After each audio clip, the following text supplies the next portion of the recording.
fact that it's very important to intervene now. We cannot devise strategies only for the future. The concept of the event is to present which are the intentions at the European level and what 𝐸𝐹LA Europe does. And yesterday we had some presentations from specialists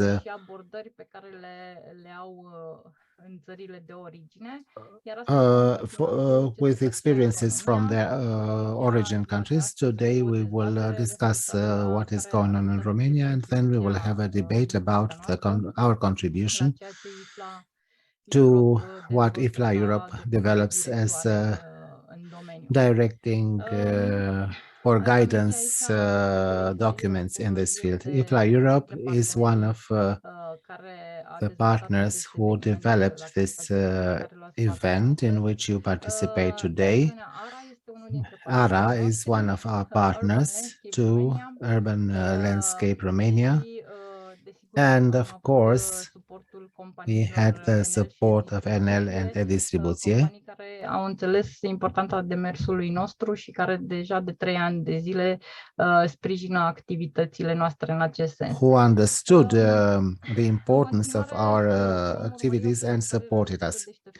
Now I'd like to show you a presentation from Ștefănică, representative of ARA, Romania.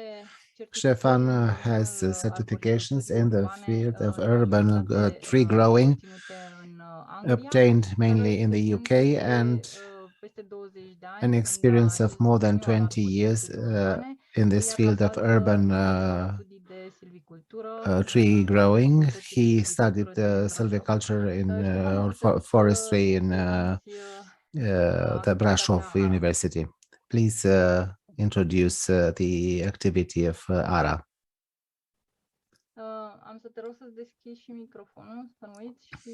And please switch on your mic. Can you hear me? Yes. Okay.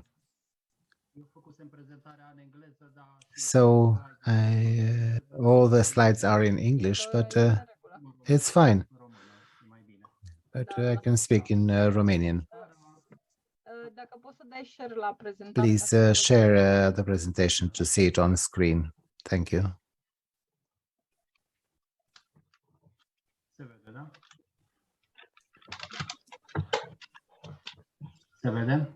Can you see it? Yes.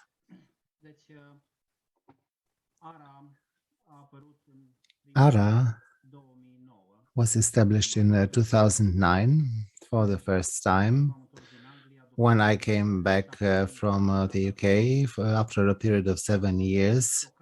And I was quite shocked about what happened here, how the trees are treated and how they are grown. Fortunately, I've met Frank at that time. He had the same problems, and together we decided to do something. And he had the idea that we have to create an association that would represent us and fight for us.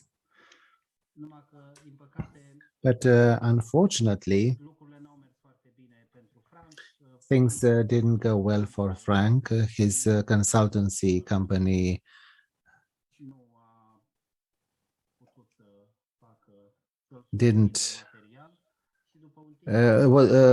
could not support him.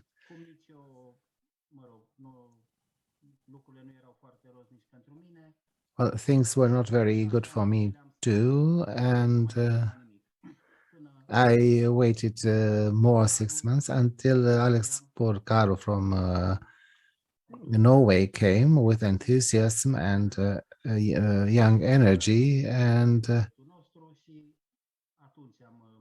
he knew about our project, and we created this organization.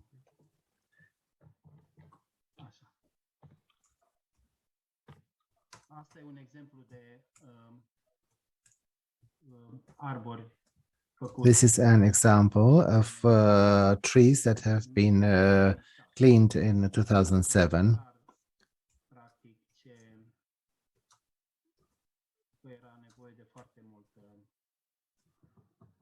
There was a need of a lot of work. The quality was very low. Let's see what the tree growing means. We will speak about several things, and we have to clarify what it is about. Many mix up the tree growing and forestry. If they call it urban forestry, then the confusion is bigger. Forestry studies the forest, not the tree, and the goal is both of protection and production. The forestry is more commercial, but the tree growing studies the tree individually, and the goal is just of protection. Each individual tree is assessed, and after this certain objectives are solved, and now the most important part follows. These objectives must be obtained with a minimum intervention on each tree. If the tree needs a minimum intervention, we don't have to take more, because otherwise it is a destruction of the tree. And now a few examples of minimal intervention. On the left hand side, there are some poplars. These trees were very close to the building, less than 2 meters. They were very high. Some branches have been broken, and the people were afraid for their safety. And the other part was in the southern part. They offered protection against the sun, and some people didn't want to cut them. So we eliminated the upper part with problems, and the lower part was left untouched. This is how we reached the objectives without affecting the trees too much. On the right hand side, we have the Timișoara with a minimum intervention. The lower branches that affected the pedestrian traffic were cut, and we cut the branches that were close to the wires. Otherwise, the tree doesn't need anything else, so we shouldn't cut more if it's not needed. Among the ARA objectives, this is the most important thing, what we want to do. First of all, we want to implement safe work methods for the people, for those who work, because we see now people working also in flip-flops or sneakers, working on a ladder without any protection very often. We would like to promote healthy and modern arboricultural practices that would be for the benefit of the people and the trees. We would like to protect the tree growing companies who should all fulfill the same standards in order to have a correct competition, and to help the people involved in the life of urban trees. From the planting or even before that, up to the care of this. Safe working methods. Here we have two examples. On the left side, how it shouldn't be done, and the right side, how it should be done. On the left side, we have at number 1, there is no head protection or eye protection or ear protection. We don't have a sling or positioning and fall stop device. We don't have cutting resistant trousers, and the tools that are used are not the right ones, and the way of use is not right. And on the right side, you see how such a worker should look like with all the protection equipment.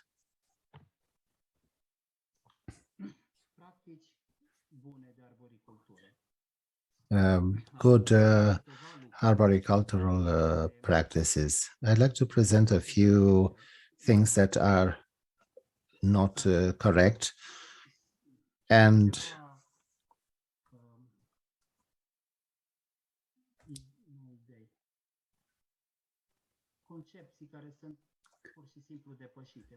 a few ideas which are outdated. Some people do wrong things, and they think they are doing the right thing, but with the best intentions do things for the detriment of the trees. So first of all, the crown works, the pruning. 𝐸𝐴𝐸𝐸𝐸 is from the Amstaff race, which is considered to be dangerous in some countries, like the UK. It is forbidden. Sometimes they kill people if they are not under control. The difference between 𝐸𝐴𝐸𝐸 and another child, another dog, is the training. Training of the dog, so the education started from at an early age and when the dog is a puppy, and continued continuously. So we never have issues. The same is true for people, of course, but most importantly, it is true for trees, because this is what we are interested in. Oftentimes, people see a young tree and they don't want to touch it because it doesn't create any issues at this point. But even though at this point it doesn't create issues, but later on when it will create problems, it will be too late. The intervention would have to be very serious. Instead of pruning 2 or 3 centimeters branches or twiglets, you'll have to cut big branches, and the tree will become a dangerous one. So formative pruning practically continue the process started in the nursery. So the trees never come from the nursery with a perfect shape. We have to continue the work of the nursery until we reach the perfect shape. Practically, this should be the main interventions on trees. Ideally, these should be the only interventions, that is, to prune it, to shape the leaves.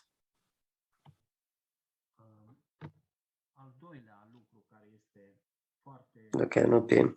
The second thing that goes very wrong or is misunderstood in our country is the pruning period. Now, everybody prunes trees only during winter because they say during the summer it is not good for the tree. Actually, things are not like this. It doesn't matter when you prune. It's most important, or more important, what and how much you prune. For example, here we have a page from Alex Shigo's book. with a page with a tree that has some injuries, pictures from April, June, August, and November. So in the upper part, you see that the injury is in compartments. So the reaction of the tree is that the tree grows new bark. This is what we see. But the trees fight with the actual fight with the pathogenic agents is not this one.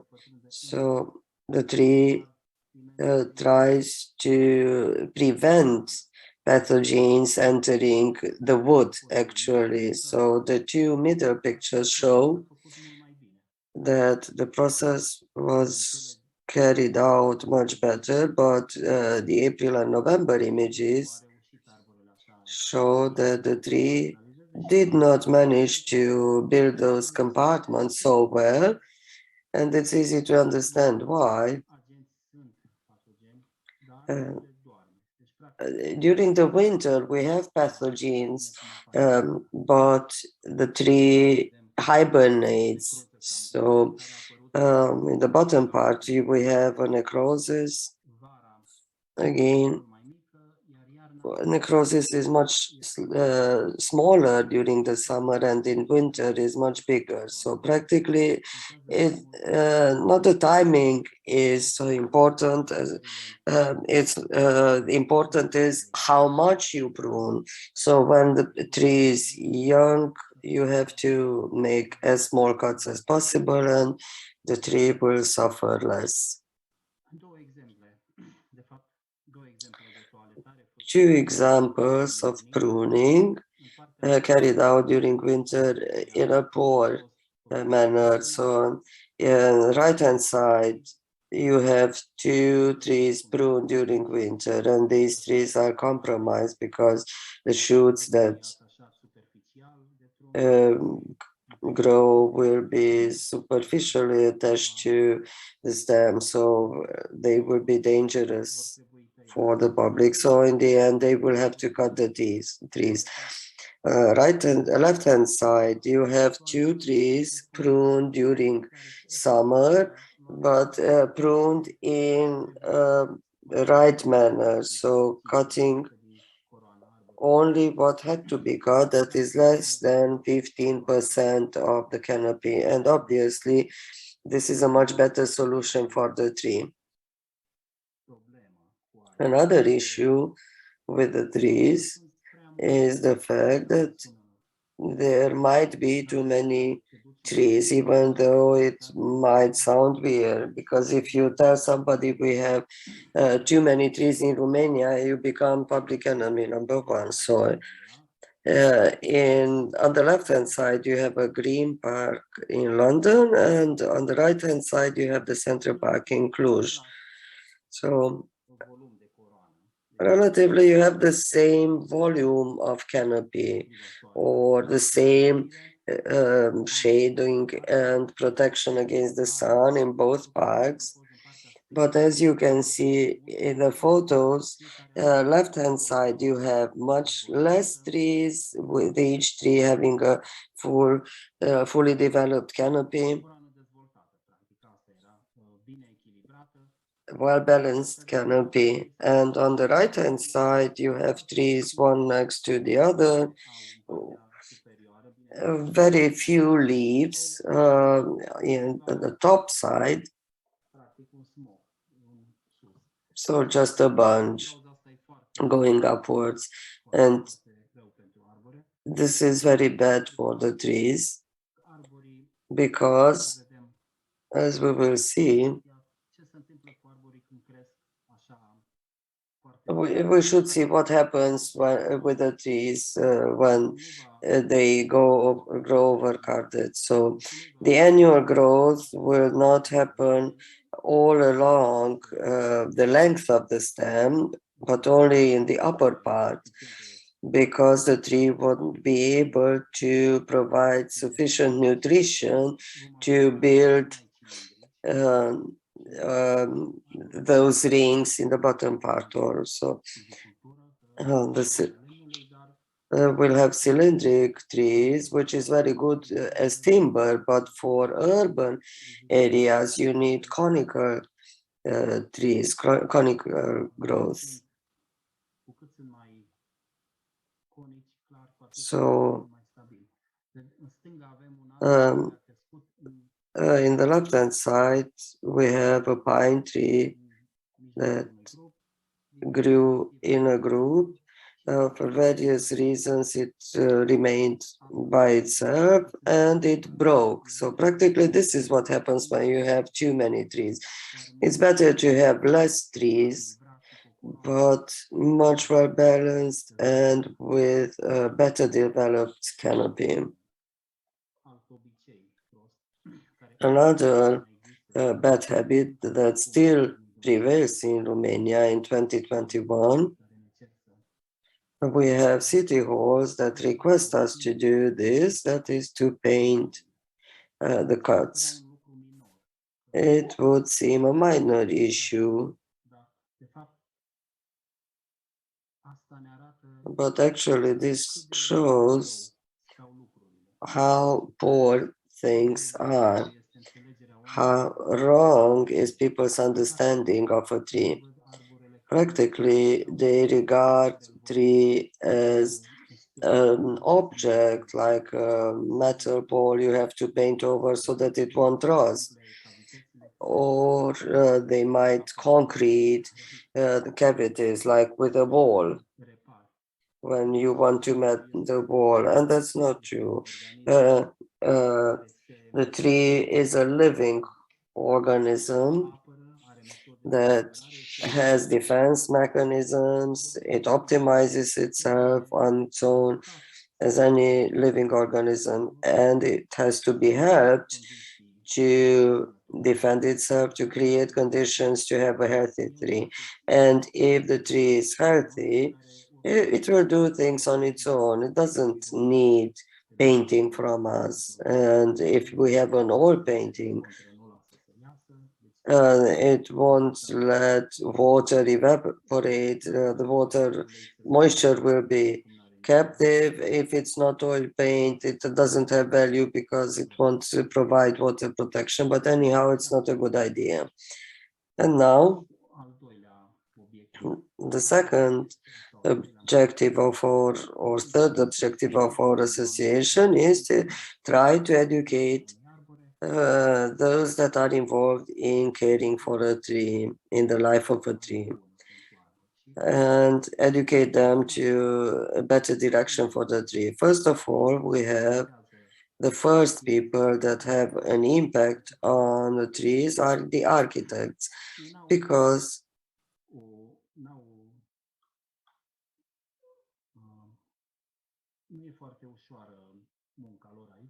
they don't have an easy job here. Practically, the limited space we have, on the limited space, they must provide space for everybody, for the cycling, for cars. We want green spaces. So the architects, in a way, have to accommodate everybody. Generally speaking, they are better and better by the day in this sense, but there is another aspect in their activity, and here I am talking about the buildings that have an impact on this, that buildings put up illegally. Left-hand side, we have an oak tree in Bucharest. In 2012, they cut half of the roots for building a gas station. The paperwork was all right, the permits and authorizations and designs. The right-hand side, an oak tree in Cluj with a diameter of 1.5 meter, more than 10 meters to the first branches, and it was cut down to give place for construction. It's true that not the architects give the approvals, it's other institutions, but I think they could have found a solution to move a little bit the building to save the tree, so that we won't need to cut such a monumental tree. I haven't seen another perfectly healthy tree with such a diameter and such a length of the stem. So I wouldn't have the heart to do that if I were an architect. The next one, people who have an issue with or deal with trees are the landscape architects. So they have to organize the space provided by the architects as well as possible to plan how many trees and most importantly, what kind of trees and how do they plant. It is very important to plant the right tree at the right place. And here I'm talking mainly about space. The soil and weather conditions are also important, but the space we have for trees is the most important, because we have to take into account the size of the tree at maturity. At the beginning, when the trees are small, it's all right. We can plant anything. It won't disturb anyone. But when they start growing, we have to prune the canopy, to cut. Practically, it is very expensive to continuously do operations on the tree, but it's not good for the tree either. Practically, now we have issues with the decisions, wrong decisions of 30, 40 years ago. Lately, is better. So generally, selecting the species and planting them much better, but the benefits will show in decades. The next and maybe most important people are the decision makers. Here I am talking about owners of trees that might be city halls or private owners, environmental agency, and the forestry agency also have to give permits. So everybody who has a decision or has a say on what will happen with a tree. And here we have two trees. You know the oak trees in Timișoara that were practically cut all over the place because the city hall wanted like this. So the people who signed off were not interested. I don't know who signed off on it. So practically, this is a poor management. The same thing in Brașov. This tree was simply mutilated to give place for a construction.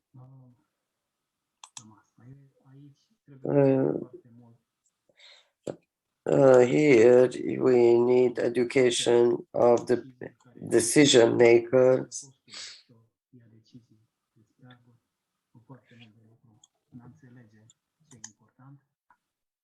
and to understand what is important for a tree.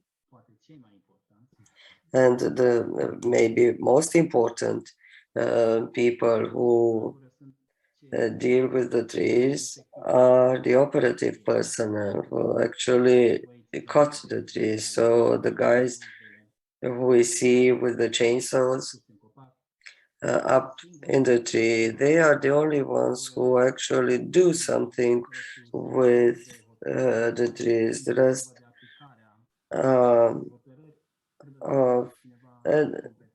but we need somebody competent to do all this well. And this is our desire to make trainings so that people who deal with trees to know how to cut them. Now, what is good? So the environmental activists, people who penalize the abuse and the incompetence of the people before them. So the people raise an issue or signal an issue when trees are cut in a wrong way. And this is a very good thing that people are involved. It is very important because without them, the greed of real estate developers has no limits, as we know. Oftentimes the incompetence of people in the city halls who have no idea what they should do. Without activists and civic liability or responsibility, things would be much worse off. The issue is that even these people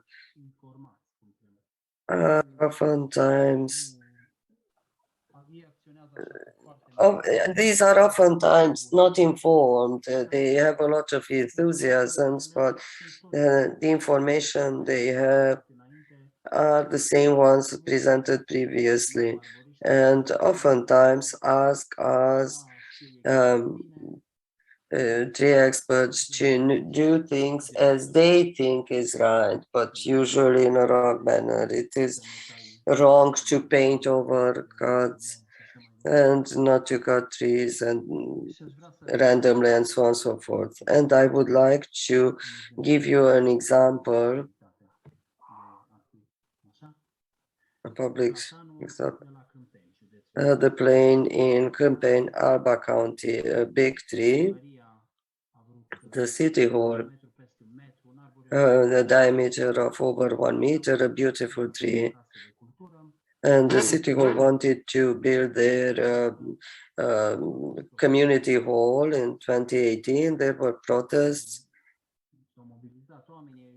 People got mobilized, and the tree was declared the tree of the year in Romania, and it was in the finals for Europe. The city hall insisted and cut a part of the tree, you can see in the middle. Then they contacted us to do the rest. They wanted to cover their bags, that they worked with expert companies. And I told them, but there is nothing we can do. We don't have a magic solution to cut the trees, the branches of the tree, and give room for the building. So practically they had to choose either the building or the tree. Nothing happened until last year, 2020. At the beginning of the lockdown, this is what I understood. I saw it from the online. So they took advantage of people staying at home and they did what they wanted. And this is how the tree looked after their intervention. I don't know what is the current picture, but even if the tree recovers, it will never be as before. So practically, even if activists, environmental activists and civic responsibility might be annoying, but activists' work is important. They should get information just like any other people, have to train themselves.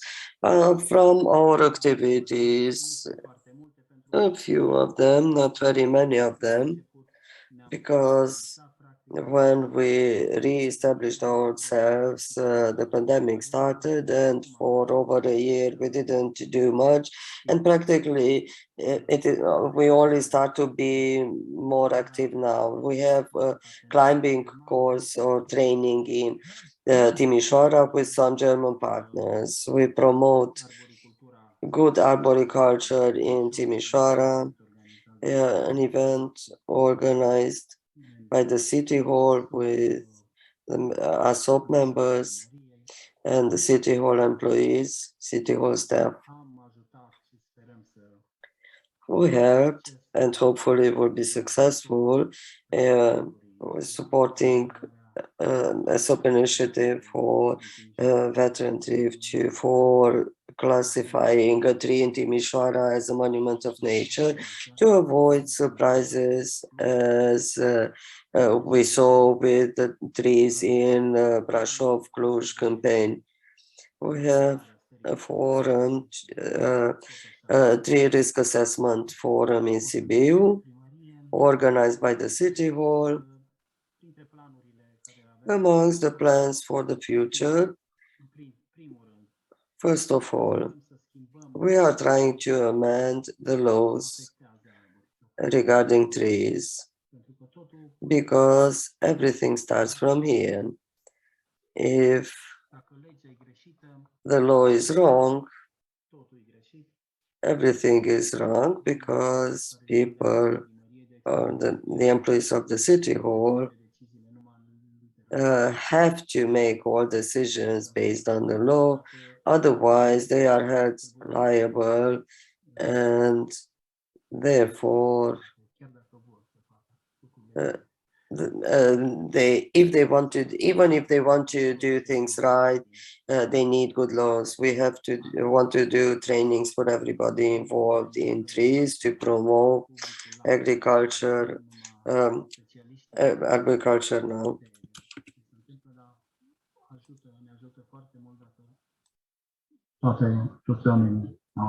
It would help us if everyone would have an idea about it. So we would like to have the arborist profession formally recognized.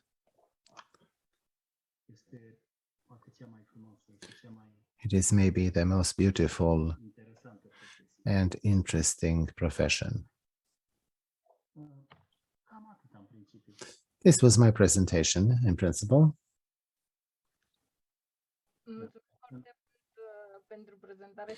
Thank you for the presentation. It was very interesting. Now I will stop your presentation. I wrote down a lot of things you said. I will quote you quite often. Also, namely, the tree is not an object or a wall. It shouldn't be treated as such. You spoke very quickly. You were talking about Frank Banner, the first president of ARA, and who was present in the last year's conference, talking about the beginnings and what he wanted from this association. And I think it would be interesting to say that Frank Banner comes from Canada, and he has been attested. And I liked the idea of educating the trees, and I think that they come educated from the nursery, because those who produce trees do this, and they are shocked because you just put them into the earth and nothing happens with them. And talking about this profession of a tree grower or arborist, it is interesting to know that at in the Register of Occupations at the European level and international level, there is a difference between arborist and arboriculture. In Romania, we don't have this difference. In the Code of Occupations is just the arboriculture. The arboriculture interacts with the forest trees, dealing with wind and soil erosions, and the arborists are take care of the trees as individuals.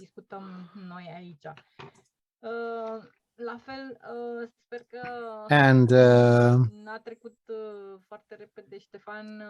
I hope that Ștefan didn't go quickly, which seems to be very important in the collaboration of ASOP with ARA, namely that with other partners and with the support of NL and e-distribution, we organized the courses for several municipalities in Romania, where we tried to explain these aspects. And I think that it is important to know the fact that very often the problems don't come from those who perform the works, but those who request them, the public administration, because if the public administration requests to paint the injury, this would harm the tree, and he doesn't understand that he or she pays for harming the tree. And regarding the urban culture, it's important to know that we talk about the tree as an individual. I liked it that it is used for protection, because very often the approach in the cities is that the tree is something used for the aesthetic part, but the tree has several features besides the aesthetic one, and we put it because it protects against sun, wind, pollution, dust. Before concluding, we exceeded a little bit the time allocated. It's important to know which is the professional route in the UK.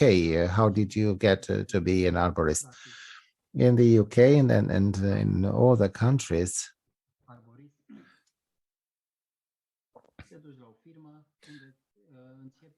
you go to a company where you start to work at the soil level. You have to know how to cut with the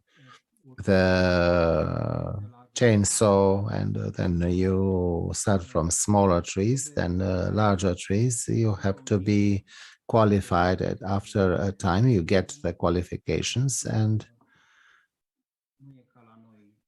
it's not like in Romania that you are just a cutter with a chainsaw, and there you have a more complicated qualification. You can, if you cut the trees at the ground level, then you can cut the trees.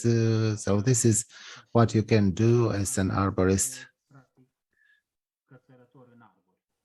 So it's someone who climbs in the trees. If you want to be arborist or a consultant arborist, who cares about what happens with the trees, then you have to learn the theory about the trees, the mechanics, biology, and then you have to pass exams, and then you become consultant arborist. And this is and you get the equipment of an attested arborist. So as a conclusion, first of all, you have to perform an internship, and then short-term courses, and to get the qualifications. So you learn, you cannot learn just not to cut your hand and then you become an arborist. Well, the range of trees is so diverse that you have to have enough time to see how the trees react during the summer, the winter, what happens with the woods that you cut. Thank you for accepting the challenge of speaking about ARA. I know you are some people learn about you from us, but they don't have the opportunity to see you working. But if they have this opportunity, this is indeed very interesting to see what what and how you are doing things, and to observe this in time.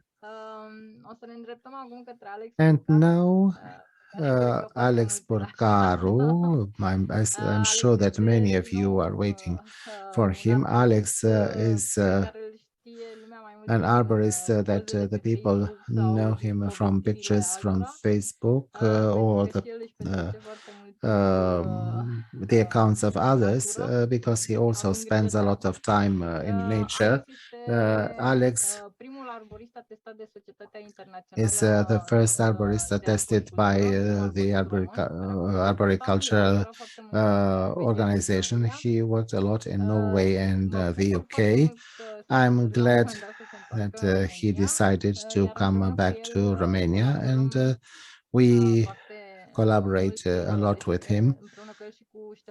And also with Ștefan, we collaborate in the official activities because we need their technical expertise. Alex comes also from the forestry field, but like Ștefan mentioned, Alex obtained this specialization after specializing at a workplace in the above mentioned countries. Alex, I'm anxious to hear what you will present here. Hello, I'm Alexandru. For those who don't know me, thank you for the invitation and for this event, which is very important, and we try to become more visible on this occasion. Let me tell you about my background, because today I will speak from the point of view of entrepreneurship in Romania. And for this, I will tell you about my background. I started to work in this field in 2005. I was not guided. I don't know how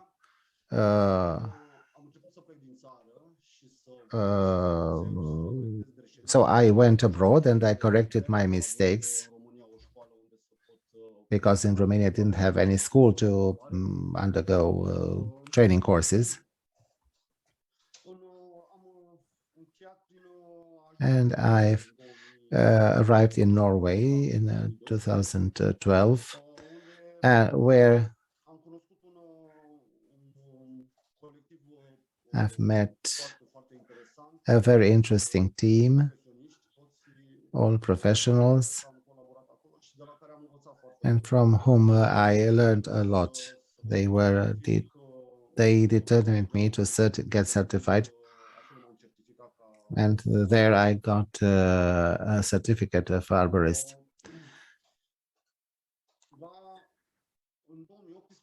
In 2018, I decided to come back to Romania. Things went well there. There was no stress. These were the first words learned in Norwegian, ikke stress, which means no stress. It seems I missed this adrenaline. I came back in 2018 to start to try things I didn't know how. I wanted to try to solve a problem of Romania, namely the correct care of the trees in urban areas. I discussed with Ștefan and decided to re-establish the association, and with the association to try to promote the best practices in this field.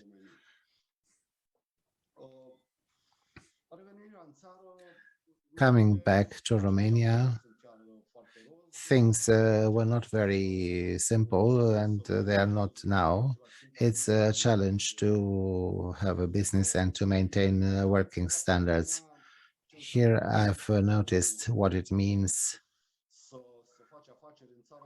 to do business in a country in which if you don't know somebody, you won't be successful.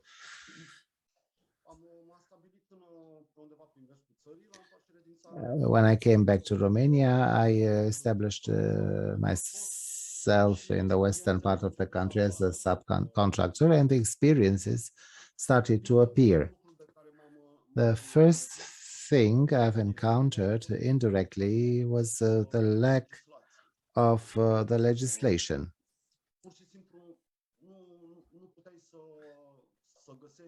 You simply couldn't find anything about how things should be done correctly.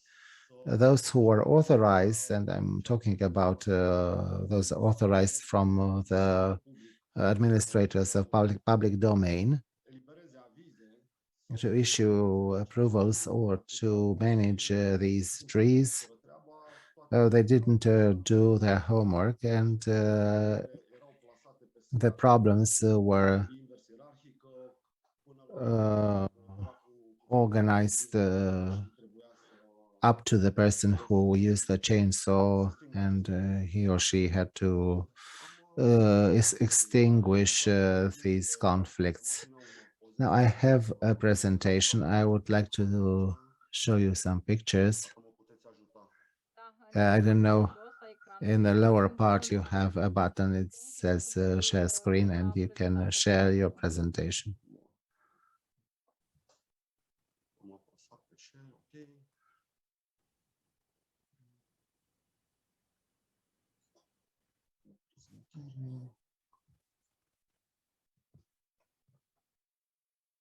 Acum vedem niște imagini. Nu știu ce. Cred că trebuie să apeși pe No, there are some pictures. I think you have to open the presentation. Can you see something? Dar asta cred că e pentru că e un ecran care este, adică ți arată diferit ce ar trebui să ne arate nouă. It shows differently what I don't. Să faci o setare ca ecranul să fie în... Auzi, cel mai simplu este să mi-o trimiți mie și ți-o deschid eu. Please send it to me and I will open it for you. It takes 1 minute. Sorry for the technical issue. Well, the technology is not my best suit.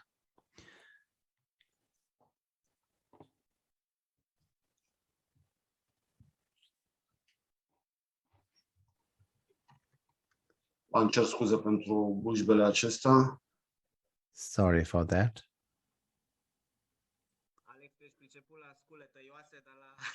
Alex, you know how to work with cutting tools, but if I am in front of a computer, I will lose my balance. So I used to work on a tree, and I feel more comfortable there. Da, eu cred că e regulă, nu e nicio problemă că ne redresăm imediat. It's not a problem. Well, I sent it to you. Thank you. Tu ai trimis? I sent it via WhatsApp. Until then, you can tell us a few things. Well, after starting to work in Romania, the problems appeared. There are quite many of them, starting with the lack of legislation, the lack of standards. You cannot ask for quality because it is not stipulated anywhere. Alex, so I didn't get it. Please check.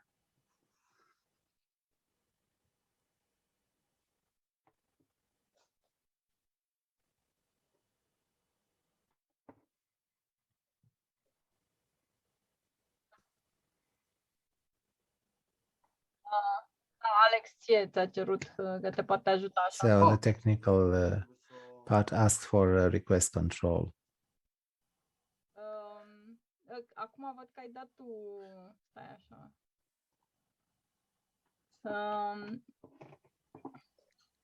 I-ai deschis tu? Asta e că, scuze, cred că am făcut eu o prostie. Mai dă o dată, Alex. Da. I will try again.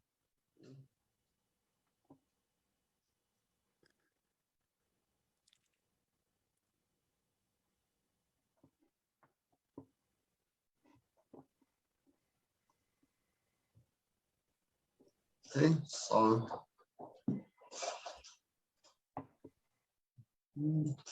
este un... tocmai l-am închis acesta.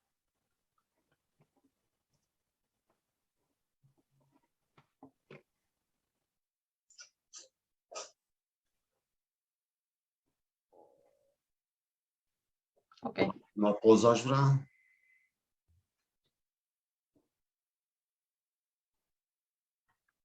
Se vede?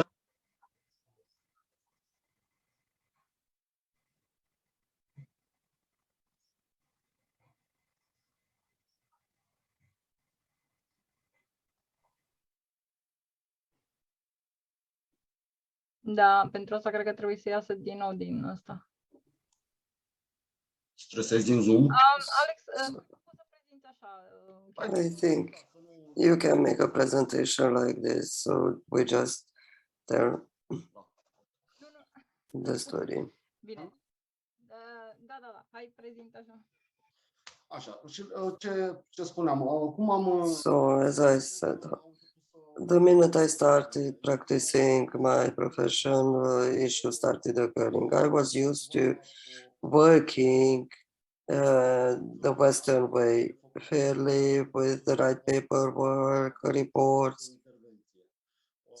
So interventions based on report. In Romania, the situation was different. I started working as a subcontractor with a large city hall in Romania. And I was given a box with addresses and phone numbers. I had to call the phone numbers where managers of households answers or blocks of flats. So the city hall, it got used, the citizens, that interventions on trees will happen only if you file a request. And based on the request, intervention teams will sort the issue. This was the only link the city hall made, collected phone numbers and handed them over to a company that was subcontracted. On the site, we didn't have any plan. People told you what to cut because they called you and they were encouraged to tell you by the city hall. It was frustrating to be told what you should do, knowing that if you would do what they asked, the tree would become in a few years dead or more dangerous than at that point. Than it was at that point. So obviously the authorities did not really know how to do their job. They simply handed over the issues to the companies.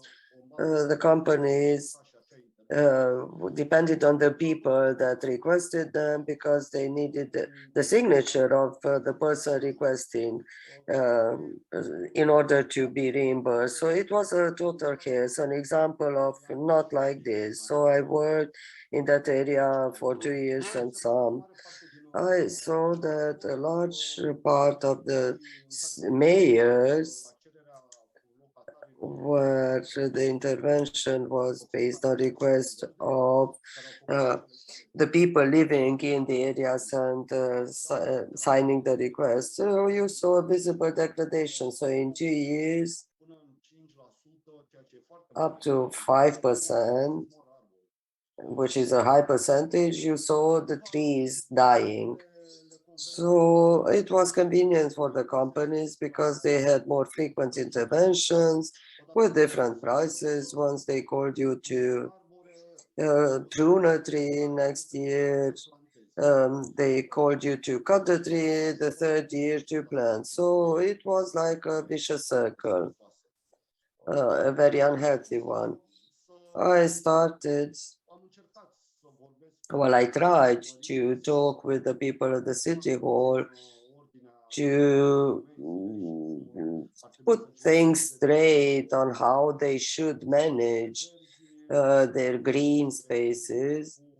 I encountered rejections and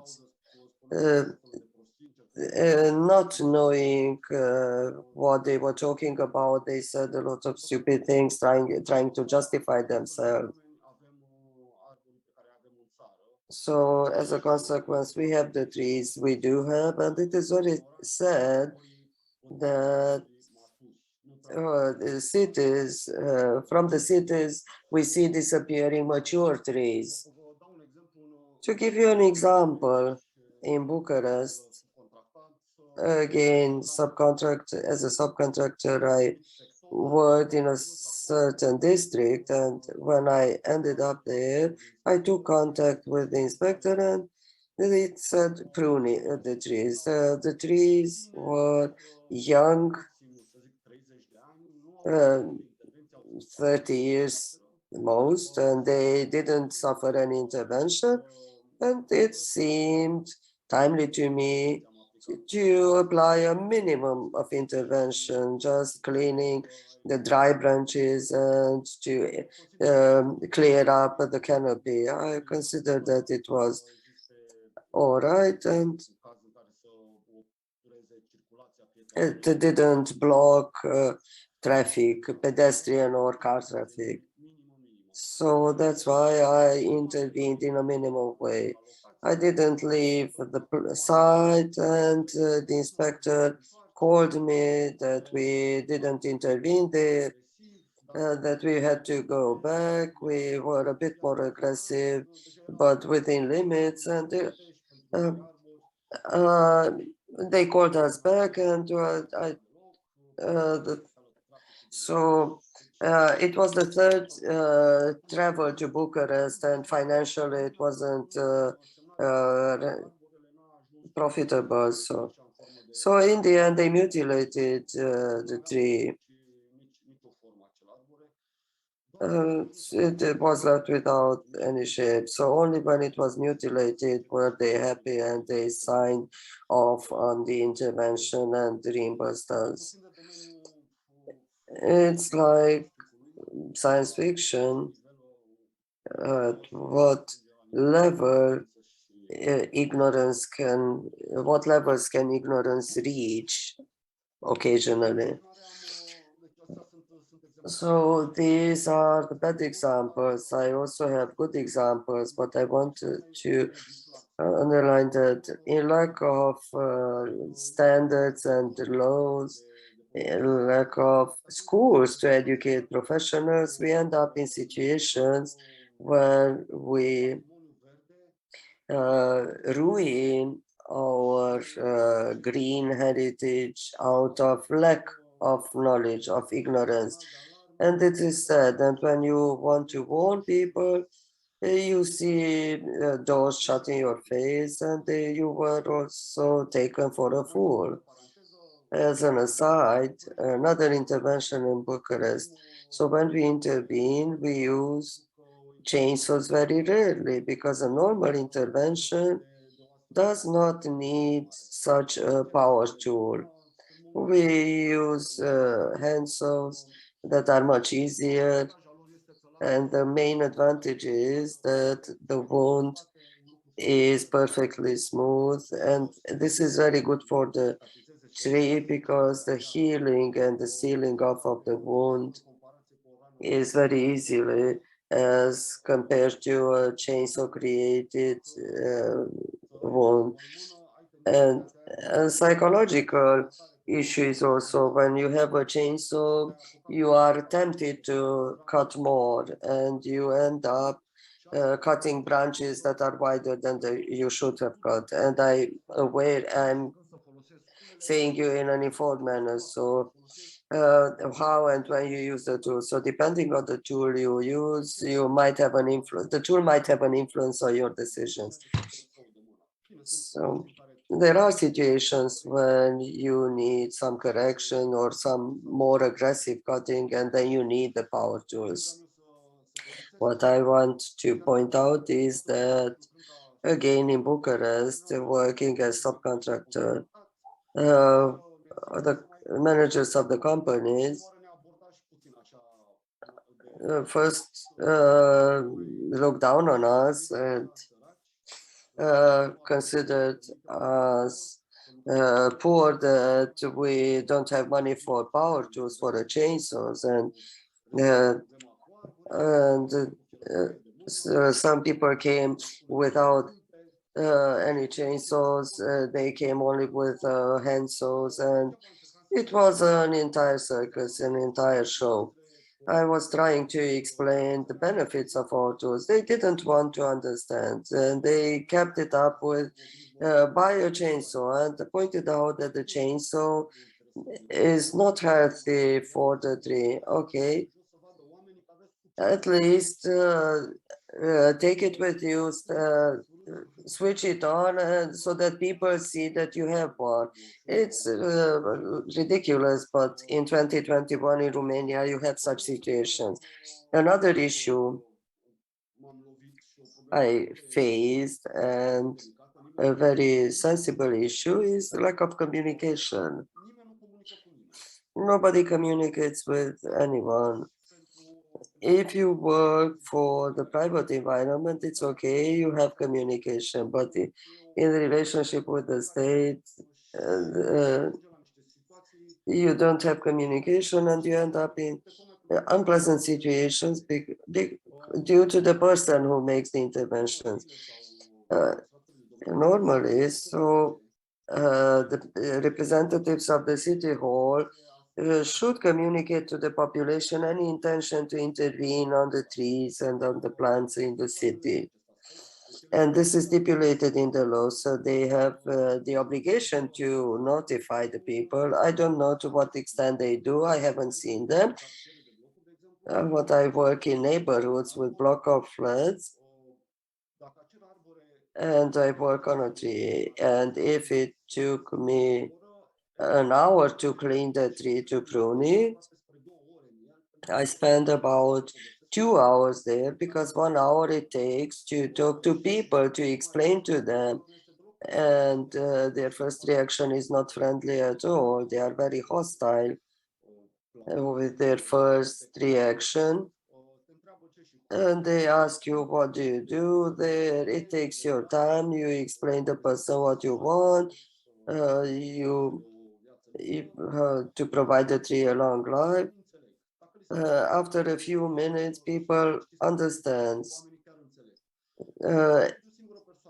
But usually one person understands. So another window, another person, and the same thing repeated.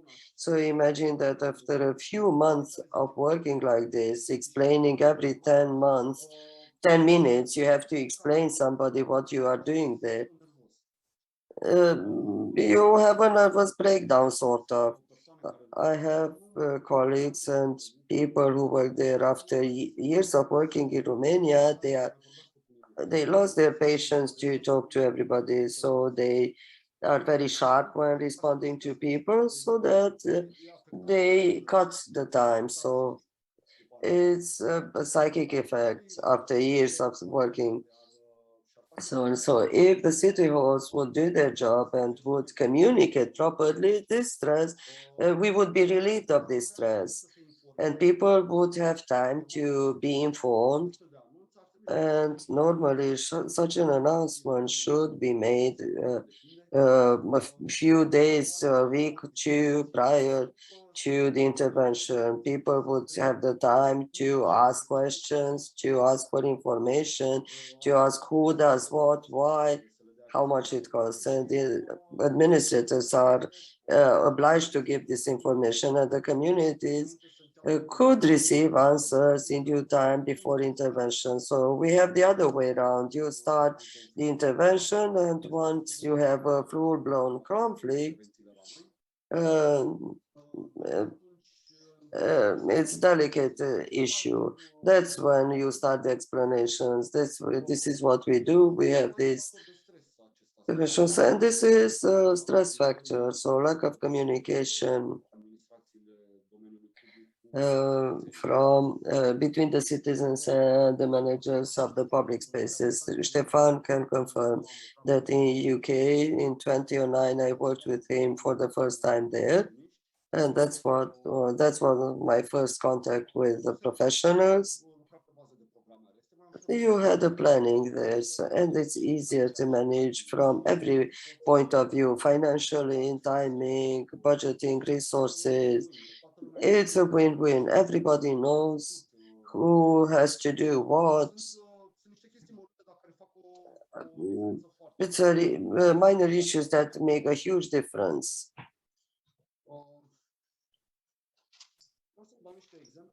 I would like to give you some examples as poor practices, and I have many such examples, but I would like to give you examples of best practices also. I was lucky enough to meet city halls, municipalities, and administrators of public places that are interested in trees. There is a city hall in the north of the country, I won't give the name, and they realized they made a mistake. So I like them because they were the most honest. And they said, we made a mistake, help us not repeat it. And it was a very pleasant meeting and a very good cooperation. We still have one. We studied some trees in the park. We brought solutions. They started applying them. And honestly, I didn't expect that. I felt that it was only for the image, but actually they pursued and they did what they said. I cannot give more information. We have a confidentiality agreement, a non-disclosure agreement. But now I'm in Bucharest with my job at work. I'm very proud of an intervention at Arenele BNR, where we have a population of plane trees on the list of monuments with the Ministry of Cultures, 110 trees recorded. And we have interventions on 31 trees. These plane trees have an interesting story. They have been planted in the mid-1800s during Tudor Vladimirescu, where they had a shooting field. And considering the area, they have a huge yard, a few hectares, a huge garden, and the plane trees survive. So real estate developers couldn't get in there to do damage. And at this job, I started working in 2019. The first thing I did was to learn about the history of cutting and what they know about the history of the trees. And I learned that in 2005, a branch of one of this plane broke over a parking lot and damaged the car. Nobody was hurt. The parking lot was the inside yard of the place. And then they decided to intervene over the trees due to safety. And there was an intervention. And at that point, there were not many experts in Romania, professionals, but constrained by the incident, they took the initiative to apply a more radical cutting. So practically they removed almost all the canopy of the trees. The trees were not in a very stressed area, so they had optimum conditions to develop, and in a way they regenerated, and this happened in 2015.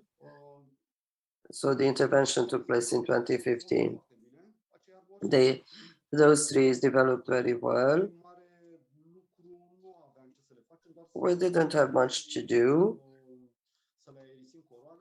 We only had to clear a little bit to leave air, sunshine in the canopy. The new growth after the intervention had to be guided a little bit. Our strategy is to restore the canopies, and that will take at least 10 years from now on. Hopefully we'll manage. We have the support and the help of the administrator also is very much involved in this issue. And this is an example of best practices because the administrator fought to look after the plane trees and they devised a management plan. We acted based on the management plan, and the plane trees have the best possible treatment right now. And annual fertilization and prevention treatments. Now we took over and deal with the guiding the trees and the canopies. We'll also put up some systems to anchor the canopies. So far, I put up such a system for one city hall only, and this would be the second work of this size. And these systems, with 8 such systems, and these are meant to keep up the branches that are potentially risk of cutting, and so we have this option to keep them safe.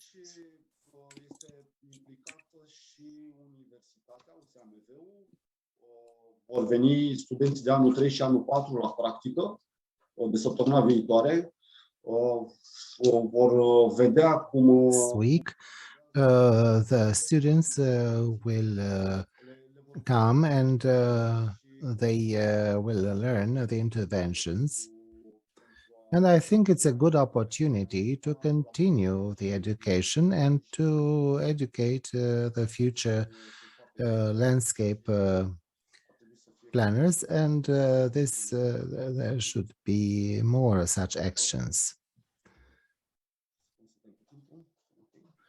Let's check the time.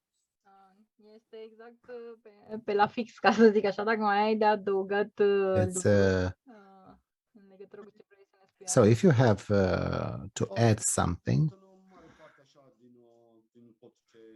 Well, I presented almost everything I wanted to say, and the entrepreneurship in Romania is in this field is a challenge, and we are confronted with an unfair competition from the large companies. We wanted to participate in a tender to take a larger work that would give us the comfort that we can get regular money that you can reinvest. It was an unpleasant experience. We were disqualified. I went in an association with another colleague. They said we didn't have an invoice for cutting the device, and we were not able to perform the works because we didn't have the exact tools they stipulated in the specifications. These are the actions of large companies who created sort of a monopoly on certain sectors, and because of them several categories have something to lose. The small entrepreneurs who want to invest, the large companies never invest. And if they hire someone, they didn't give them equipment. So it is an unfair competition, and it's difficult to stay on the market and to get updated, because we need a lot of information and the working equipment, which is expensive, specialized, and it must be renewed after 1 and 3 years, depending on the equipment. Everything is expensive, and if you don't work and you don't have a continuity in this field, you cannot earn money, and you cannot maintain the quality standards, and you won't be able to maintain them on long term. And this is how, therefore, we won't have in Romania companies or staff that would perform high quality services, because there are large companies.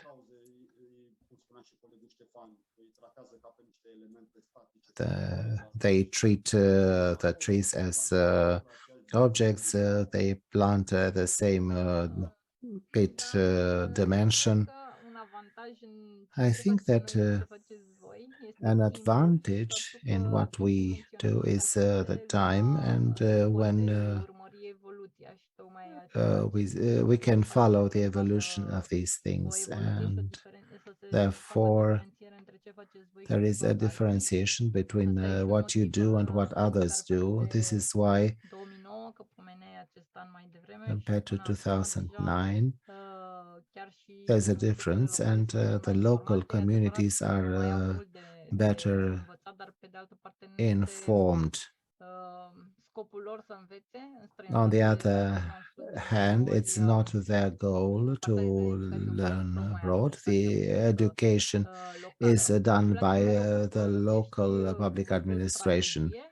I like that you use the word strategy, and when you speak about a tree, you talk about the strategy. And what I like when you speak about it, when you have a hammer, you think everything around you is full of nails, and then you have this capacity. I wanted to ask you, I think in future it would be better to organize ourselves better on the technical part. I'm sorry we couldn't show some pictures today. I know you are doing a lot of interesting things. I wanted to know if what you've shown is confidential. The paper, which one? I'm talking the Târgu Jiu paper. No, it's not confidential. In this case, my proposal was to come back later with a presentation with the approach you had there, for everyone to understand the strategy, and to have a later event for this type of interventions. Now, for all the comments and things that happened in the chat, you already gave an answer. There's only one thing. They want to know how they can contact you. Well, it's a little bit more complicated. And can I give them your email in the chat? Yes. I am not a big fan of technology. I have just Instagram, which I've opened just for fun in Norway. I don't use it much. I'm not anti-social, but I prefer not to use the phone too much. Don't misunderstand me. I am working at a presentation page. I bought a domain and I hope to solve it. The company is TrickCare Solutions. It will be called trickcare.ro. Mulțumim, Alex. Thank you, Alex.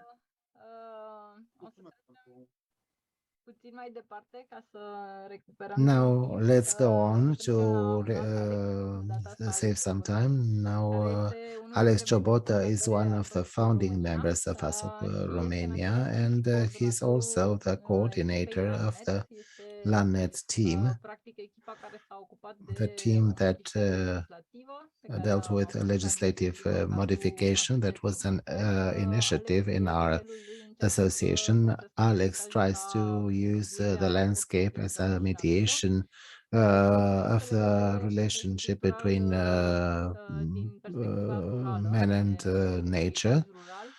rural. He's interested in the rural landscape, and it's important to mention your paper, which is a reference material. And here we are gathered to discuss about the legislative process, because it was said that we need to have legislation. Personally, I can tell you that the fact that we don't have legislation is more useful. And I will give you the word of cleaning up a tree, which doesn't, and this is why they perform an aggressive cutting. So if this cleaning up doesn't have a technical description, you cannot tell. So if there is a very aggressive cut, we all see that something has been done, and this comes back each time. So you get something to do several times, because what you have done is an intervention, and what is correct and ethical from the professional point of view is not visible. And then there are other criteria to pay for the work. Alex Ciobota, please tell us what LANET means. Now I will share screen. Can you see my presentation? Yes, I can see it. Thank you for the introduction. It's a bit pompous, the fact that performed the project management at LANET. There was a horizontal team, and we all worked in this respect. I saw the title of today's program, Policies for Urban Greening. Well, I was a little bit blocked, and I decided not to put a title. I hope that after these presentations of Stefan and Alex, very hands-on, I hope it's not too boring, because talking about legislation, we feel that our brain is fried. So we know all of them, because we've worked for this Law 24 of the green areas. Instead of a title, I put a painting, because I thought it represents what ASOP is not, namely these people who stay behind that wall, looking at the people who dance at a carnival. ASOP is this group dancing, and I think that it fits very well with what we are in general. Well, my presentation has 3 parts. I hope to be shorter than 40 minutes. The topic is quite complicated, and being shorter, I will compensate with discussions. So there are several members of the team. In case of the doctoral presentation, I had to work to present half an hour, and I spoke 1 hour and a half. I never know how to organize my presentations. So it's chapter 1, prologue, then action, and the third part. So now this the second page is almost empty because the LANET project started from a few questions that we all asked ourselves. The questions didn't lead to the legislation on the topic of green areas and the infrastructure, but there were topics and questions that came back. So I thought about putting them here. So the most frequent question was what is a green area? Now, together with Ralu, we work at the Regional Development Agency. What the green and blue infrastructures mean. The ADRs are not prepared with the terminology. Which are the categories of green areas, and how are the categories defined? How much do they cover the green infrastructure that contains special elements from the mentioned categories? Another question is how the green areas are classified and after what criteria. We discussed about the management of green areas. The public administrations don't have instruments and data to work with, and this is why complementary the management is a disaster, and we see the effects because it's not based on data and science. This is something we've noticed after working at the law, and who is qualified to intervene regarding the green areas. And this is a discussion about who are the specialists and in the field of landscape planning. And I don't want to answer to all these questions, and it would be good to reach the action to create the answer gradually together. At the same time, the need of a project like LANET was given by brutal actions of the territorial units. This is a case close to Timișoara, the case of the square, Liberty Square, which was a green oasis in the center of the city. It was a biodiversity source in a medieval fortification, and it was totally destroyed in 2014, and it became a mineral square. There were debates between architects and the planners and the decision makers. Some said that this market was mineral, and we say, well, this happened 200 years ago. Now we have other urban requirements and other rules, and finally the politicians decided and cut the trees, although the architect proposed to maintain 60% of the trees. Now there is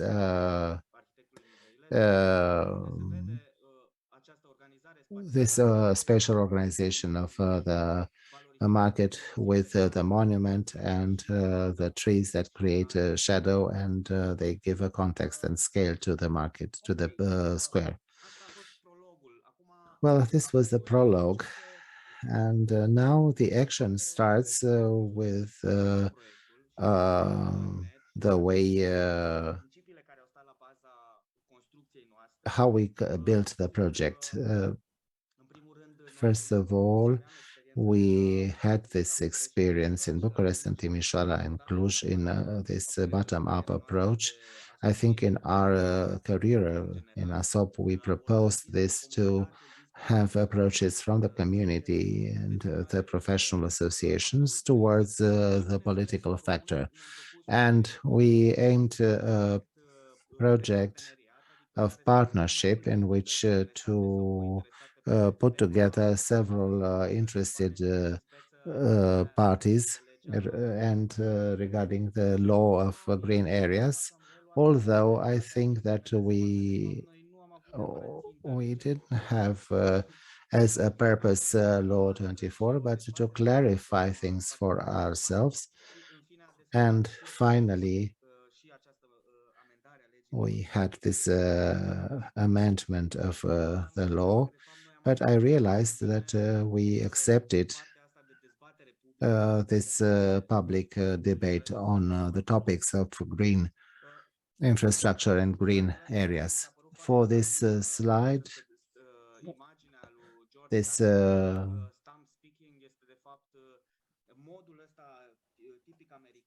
is the American way of debating in public, with this discourse that comes of the politicians in front of the voters, and they tell clearly what the solutions they see. Now, talking about partnerships, I wanted to show you how we built the partnerships, and we wanted to reach the professional association. To track in partnership associations, professional associations and NGO dealing with green infrastructure in urban areas and green spaces, involving also the academia. During the project, I must be honest about this, the participation, so each participated as they could, so it wasn't an equal participation. And we also wanted to involve the public, the people, because we had the component, the module of public debate, and we are at this point. So being an EEA grant, we could fund this project through the Romanian Swiss Cooperation Program. We needed to involve a professional association from Switzerland, the country that provided the funding. So we made a partnership with the Association of Landscape Architects from Switzerland and the Romanian delegate. So they are very politically correct, and they put ladies first, and we should learn something from here. I had the opportunity that they sent to Romania as representatives, as the representative, Cordula Weber, a fantastic lady with a standing experience. She worked at the green infrastructure in Zurich, 2010-2020 strategy, and now she works at the climate change adjustment strategy in Basel, and she adjusted the government climate change adapting strategy of the Swiss government entering into force in 2020. So she has an outstanding expertise and very much connected to the realities of the world we live in. I pointed this out because it seems very important for me to see which platform we are member of, that is Infla Europe. I don't know whether they are here today. They are represented today, but I think this is the huge merit of our association. with 𝐸FLA. So the 𝐸FLA umbrella provides exchange of experience and acquaintance between the associations of the member states. And to return to the partner associations, we have BSLA, we have the Order of Architects in Romania also involved, because as Ștefan and Alex said, the architects intervene in the public space, and oftentimes their intervention is over public spaces that contains vegetation, and they are not aware that green entities are living bodies, and it has to be taken into account. But architects also work on urban planning, so practically the green infrastructure is part of the planning, urban planning. So we involve two very active associations in Bucharest, Watchdog and Advocacy, very active in environmental issues, green and blue infrastructures. So Active Watch and Association Save Bucharest, Salvați Bucharest, and two universities that train landscape architects. So Agricultural Sciences in Timișoara and Agricultural Sciences Universities in Cluj. I included also success indicators of the project because they are relevant.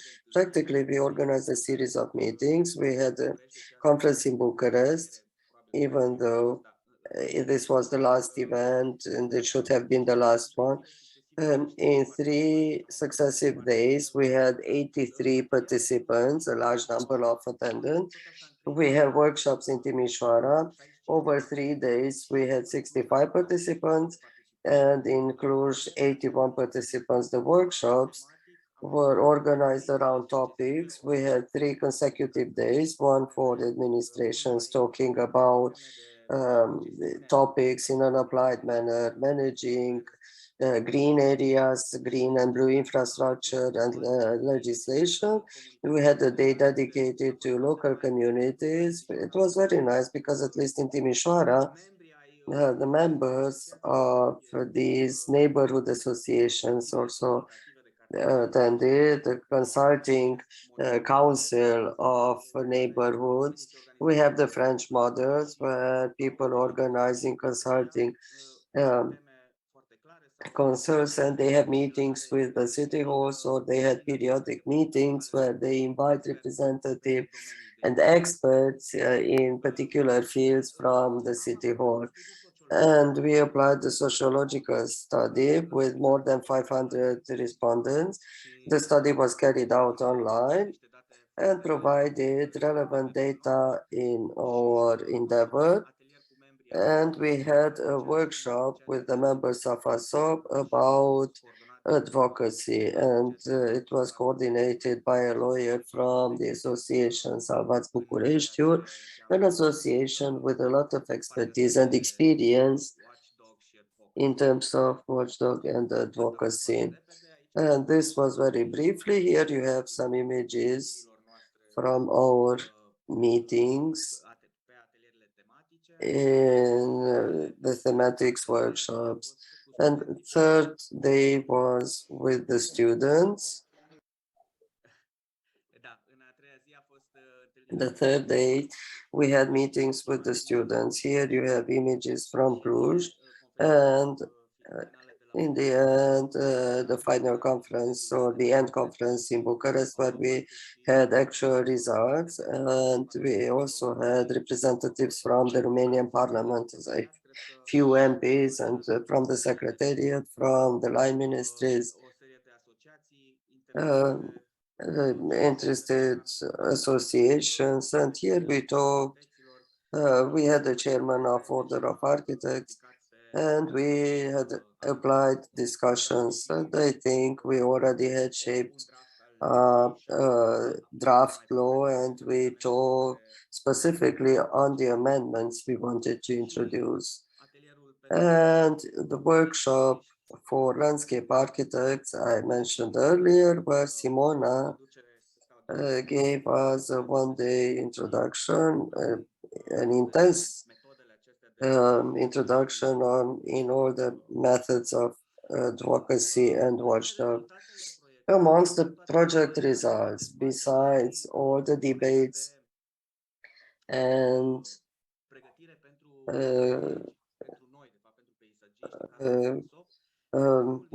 the preparation for ASOP, a very important result.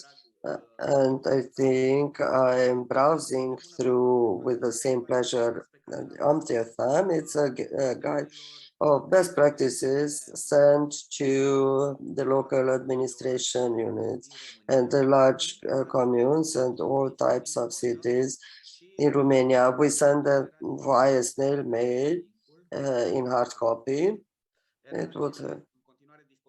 It is still available online and it can be downloaded in PDF from ASOP Romania platform.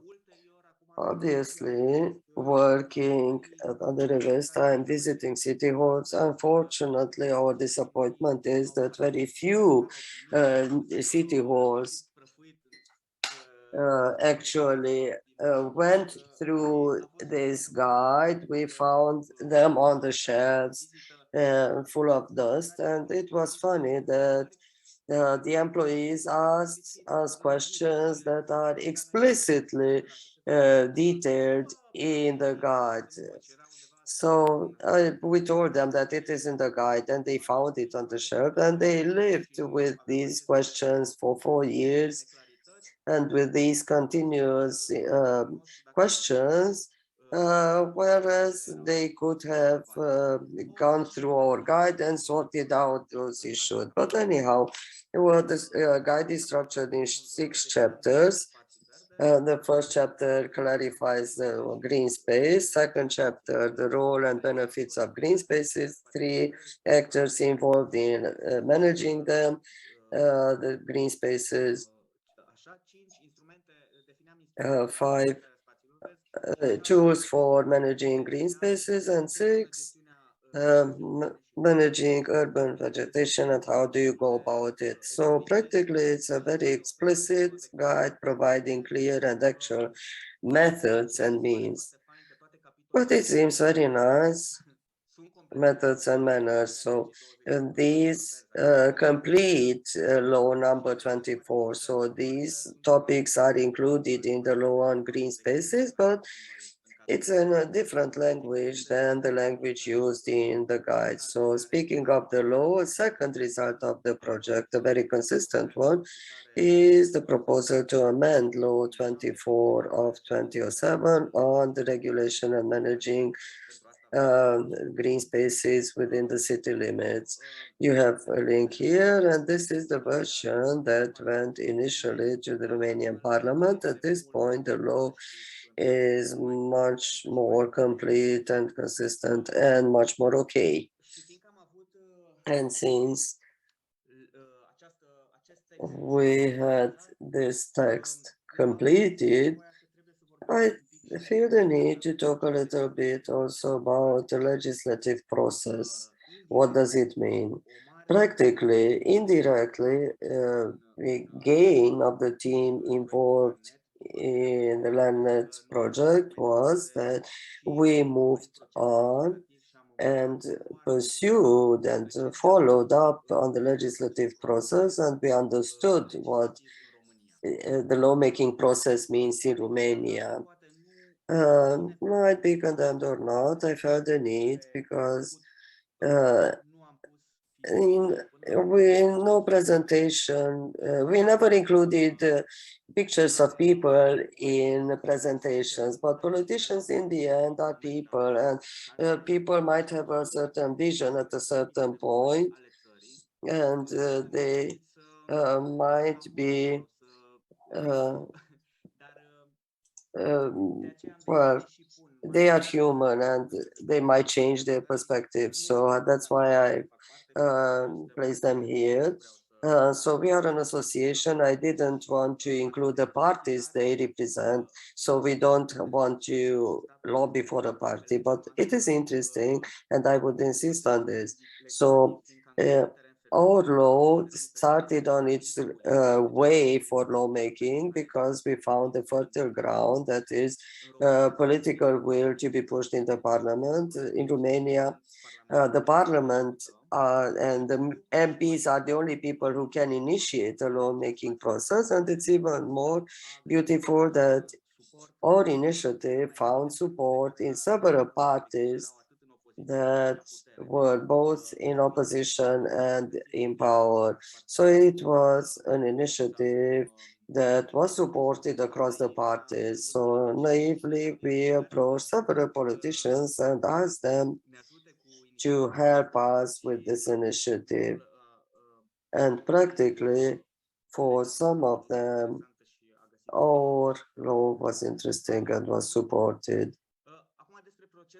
Now, for the lawmaking process in Romania, I'll give you some more technical details. I don't want to insist, but we'll talk later if you want. So we have a two-chamber parliament. We have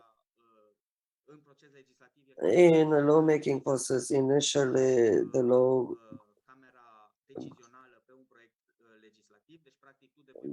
goes to one chamber and the decision making is the other with the other chamber. So you send your draft law to one chamber, they discuss it, refer it to the second chamber, and the second one votes on the law and makes the decision. Our case was a special one because our law entered through the Senate and then went to the Chamber of Deputies and they made the decision. It usually is the other way around. So we started through the Senate and it passed through the Senate without amendments, but in the manner in which we decided in the working groups. And it went to the Romanian Parliament and it was referred to the Chamber of Deputies. Here we have an excerpt from the Chamber of Deputies to understand the process. 1st of November 2018, recorded in the Chamber of Deputies until the 5th of May 2020. These are all the stages only in the Chamber of Deputies. At the Senate, it has the same stages. And what do the stages mean? In this complex process, it means that in each chamber, the law asks for a viewpoint from the government of Romania through the line ministries. Each ministry sends their viewpoint on the draft law. In each chamber of the parliament, the law is debated in order to get experts' opinions or reports in parliamentary commissions, and we have commissions. Some of them being important for our law is the Commission of Public Administration, for example, or Environmental Commission and the Environmental Balance, but it also went to Equal Opportunity Commission, Legal Commission, Agriculture Commission, and they all give their expert opinion on the law. And the commissions are actually set up of MP, deputies or senators, and they should be theoretically specialized on the topics or to express the will of the party they represent, but a pertinent viewpoint should be expressed. It doesn't always happen like this. I can say that we had some discussions with MPs, deputies and senators that were funny, showing that they were not necessarily prepared for the topic on debate.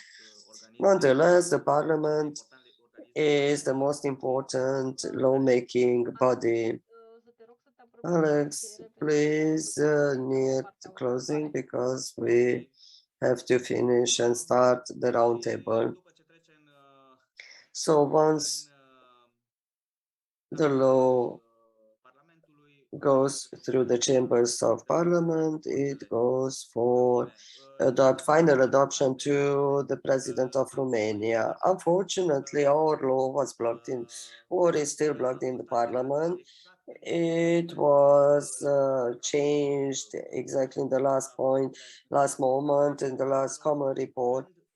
And when two types of errors occurred in the lawmaking process. One error refers to lack of political vision and culture of nature in settlements. We are talking about urban and rural environments, so they included poisonous or bad amendments. They didn't receive any favorable opinion from any representative of the government or expert commission, and they have this power. So with the last vote to bring up amendments, and this happened in our case, they introduced two articles. One is very ambiguous, but opens up a way for construction of green spaces by putting together an urban planning documentation with providing 10%. So practically the green space could be moved from the city, within the city limit, could be moved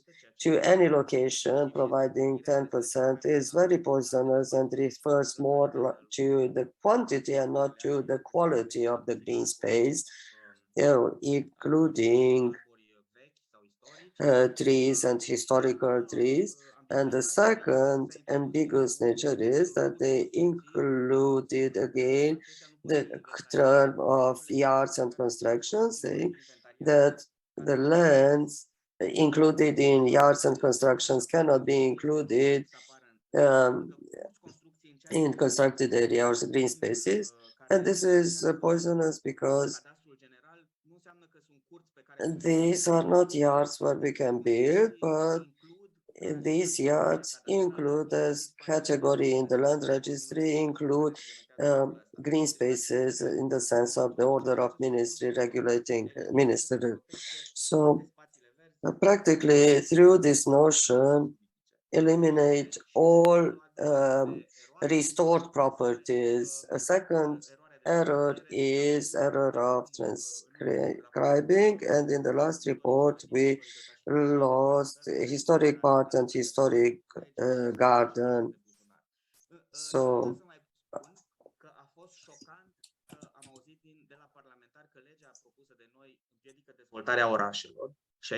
that our law hinders the development of the cities, and which is the aim of the legislation.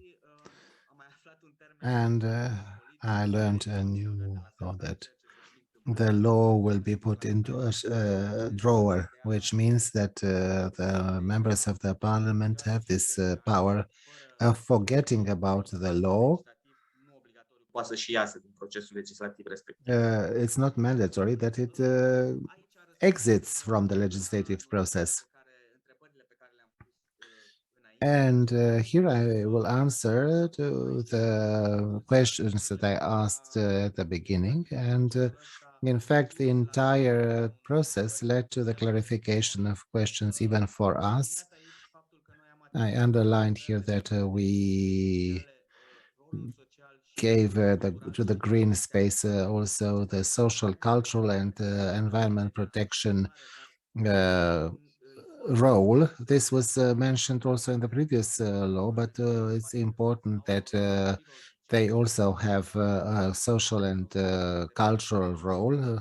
Alex and Stefan said that the tree has a cultural value.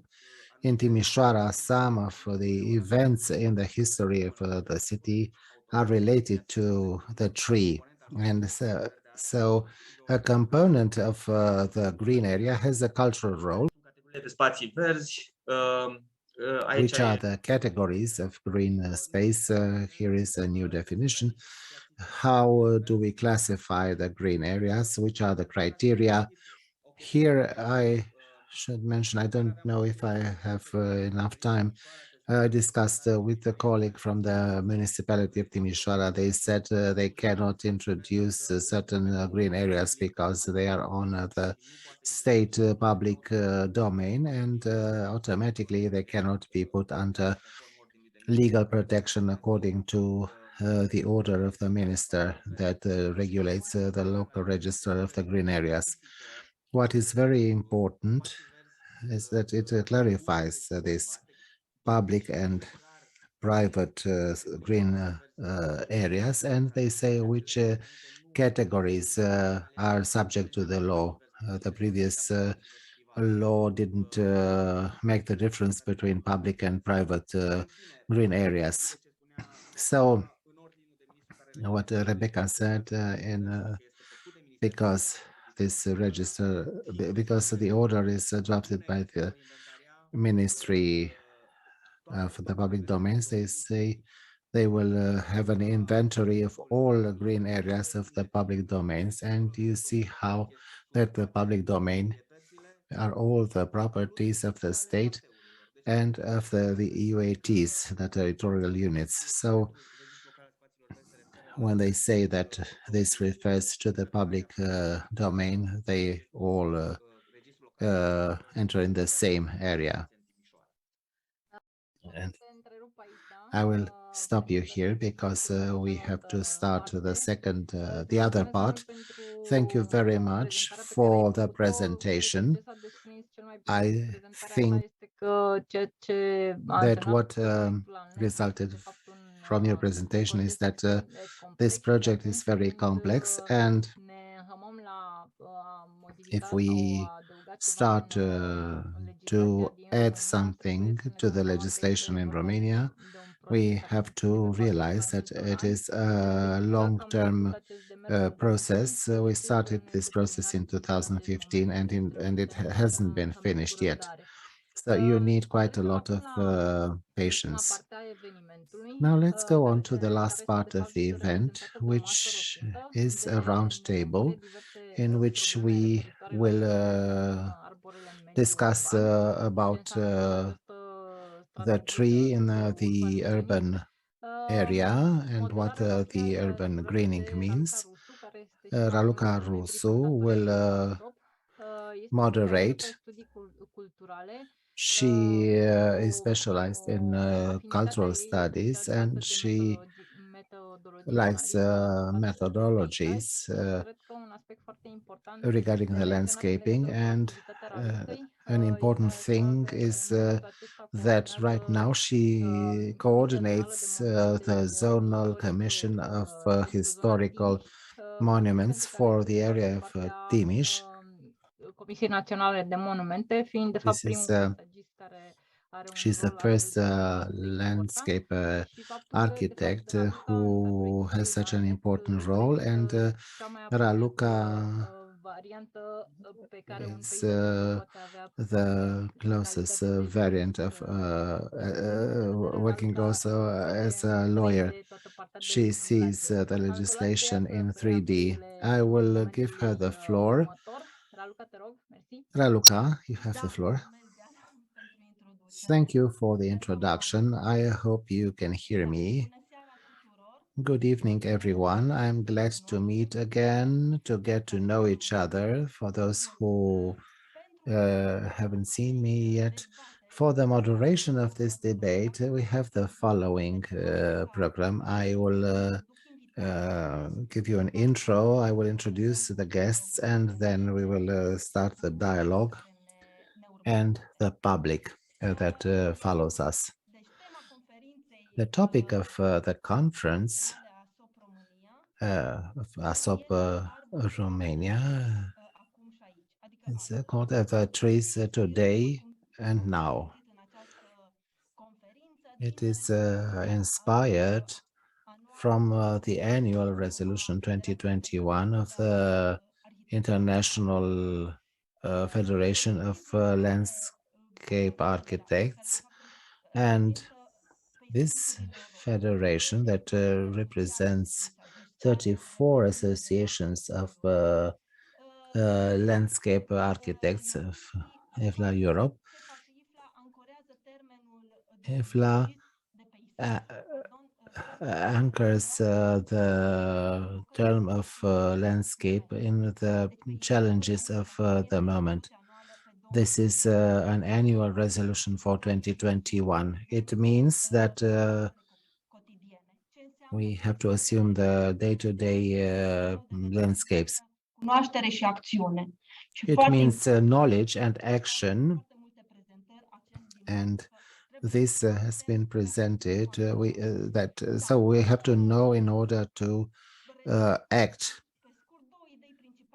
I will show you two main ideas. So it speaks about healthy landscapes, which are the foundation of the social or societal landscapes, and it shows what it means healthy landscapes. I will give you some topics. Developing of green and blue corridors, the connection between man and nature, reducing the temperature of the air, fighting against pollution, water, control of water, drainage. It speaks about biodiversity at the local and regional level. So it speaks about the green and blue infrastructure, which is so important. And in this strategy, the trees are very important, and we will reach the topic. We know that 𝐸LA Europe will draft a guiding document regarding the trees in the urban area, and the responsible group is that of the working group of 𝐸LA Europe, which is called MedNet. Its representatives participated yesterday in our conference, and they proposed that this topic of the trees and the integration of the problems of the trees was put in macro zones, and they wanted to analyze this, opening dialogues with the 7 topics. And this will help us to inspire our debate. The first macro topic, the trees in an urban area and the public space. The second, design of trees in the cities, trees as a legacy. Another one,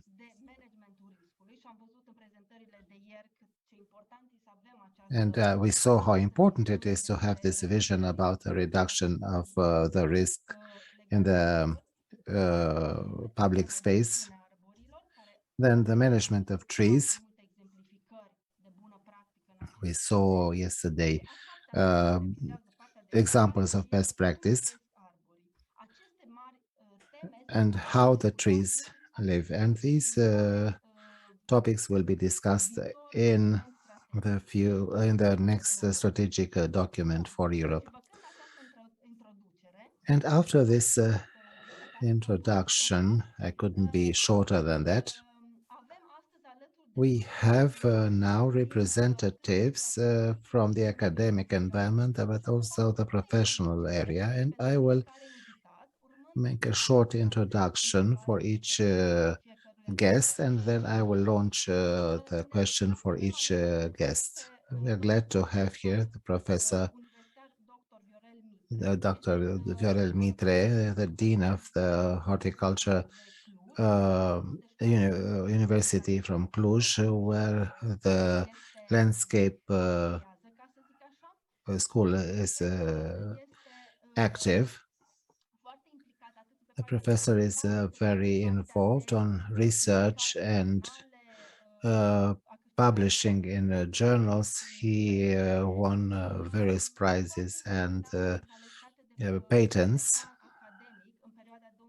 It's very important as a pro-dean. He was responsible with the quality assurance of the studies for horticulture and landscape planning for the license papers. He's a member of many associations in horticulture, both at the international and the local level in Romania. And I will give him the floor. So it's enough. It's even too much. Thank you for the introduction. The next guest is Mrs. Florentina Lanu, who specializes in the promotion of innovation in environment, agriculture, and greening of the cities. She's the local coordinator of the bilateral collaboration, the Romanian-Dutch collaboration. It's called Urban Landscape Green Cities Romania. You can get familiarized with this collaboration on the website. It is very rich in information. Then Mrs. Florentina Lanu is a key expert in European projects for ecosystems and sustainable development. Thank you. I'm glad to be here, and I'm glad to see Professor Mitre after a few years when we've met in an orchard. Thank you. We have here, and it's not the first time when he participates in the association, or she participates. It's Mrs. Sonia Florian, who represents FNL Romania on the part of institutional business and sustainability. She specializes in energy and environment, in international affairs and sustainability. She is an active collaborator of our association, and together with Florentina Lanu, they are the partners of this conference. Welcome. Thank you for the invitation. Now, architect Dragomir Dragan is the president of the Order of Architects branch Timiș. He is very active in the collaboration with landscape architects. I will speak about the agreement between the Western branch of landscapes architects and the architects. Both professions assumed the collaboration regarding the public space in ensuring the quality of life. Dragomir Dragan, our colleague, is trained in the architecture school of Timișoara and experience in various architecture offices in France and the US. Mirel, welcome. Thank you for the invitation. I hope you can hear me today. We have the days of architecture, and in 1 hour we have to launch a movie. So I'm at the county council, and in 15 minutes I will have to leave. But thank you for the invitation. Now I continue the introduction. Mr. Victor Dumitrache from the WorldSkills Romania and the European platform, the APLAC program. By this program, the intention is to create excellence centers in the field of urban greening with 6 countries, including Romania, and there is an aim to organize specialty studies in this new field of the urban greening. a very interesting collaboration developed together with the Secretariat of the Government is the Atlas and Competencies in the field of urban greening, a study with interviews with specialists in various fields to see the situation of various professions regarding this very topical topic of urban greening. Welcome, Mr. Dumitrache. Thank you for the invitation. Good evening. Now I will continue with Mr. Alexandru Porcaru. You have already met him, especially because he had a presentation before. Alex is an arborist, internationally attested by the International Arboricultural Society, and he is very much involved in actions and projects aiming to initiate, to inform the public and professionals in the art of caring about urban trees. I will not continue with your introduction, but he's the vice president of the Romanian Association of Arboriculture. Thank you for being here. I'm glad to be here. And now the category of landscape architects. We've chosen participants from each branch of ASOP. Mrs. Andreea Răducu, landscape architect. She was the president of the branch of Bucharest, and she is now in Canada, where she started or she continues the professional practical activity because she's a member of the association in Quebec, and she works as an arborist inspector for one of the sectors of Montreal. Good evening. I'm glad to be here. Thank you for the presentation. Like Raluca said, I am also attested arborist and landscape architect. We will discuss about this during the roundtable. I wanted to mention this, trying to maintaining pace of the presentation. So we are under we have to comply with the time constraints. We have here also Mrs. Beata Sabo, a landscape architect who was trained in Târgu Mureș as she works as an assistant professor.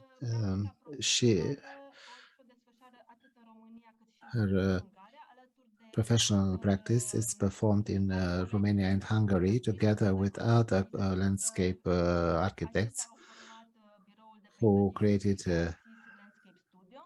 the Apsis Landscape Studio office. She's a new member of ASOP Northwest. We are very glad about that, and she represents this branch in our discussion.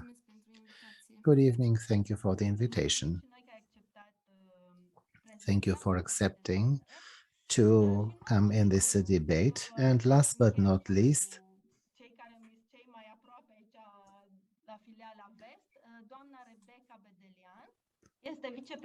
Mrs. Rebecca Bedelean is Vice President of the West Miss Rebecca Bedelean, branch. second mandate in the association in Timișoara, landscape architects, și practical practice in Romania with internships on training in London and Lisbon.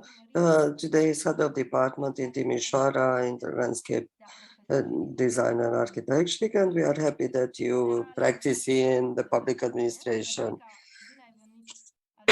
Rebecca, welcome. Thank you, Raluca, for this presentation. I'm also happy to be present.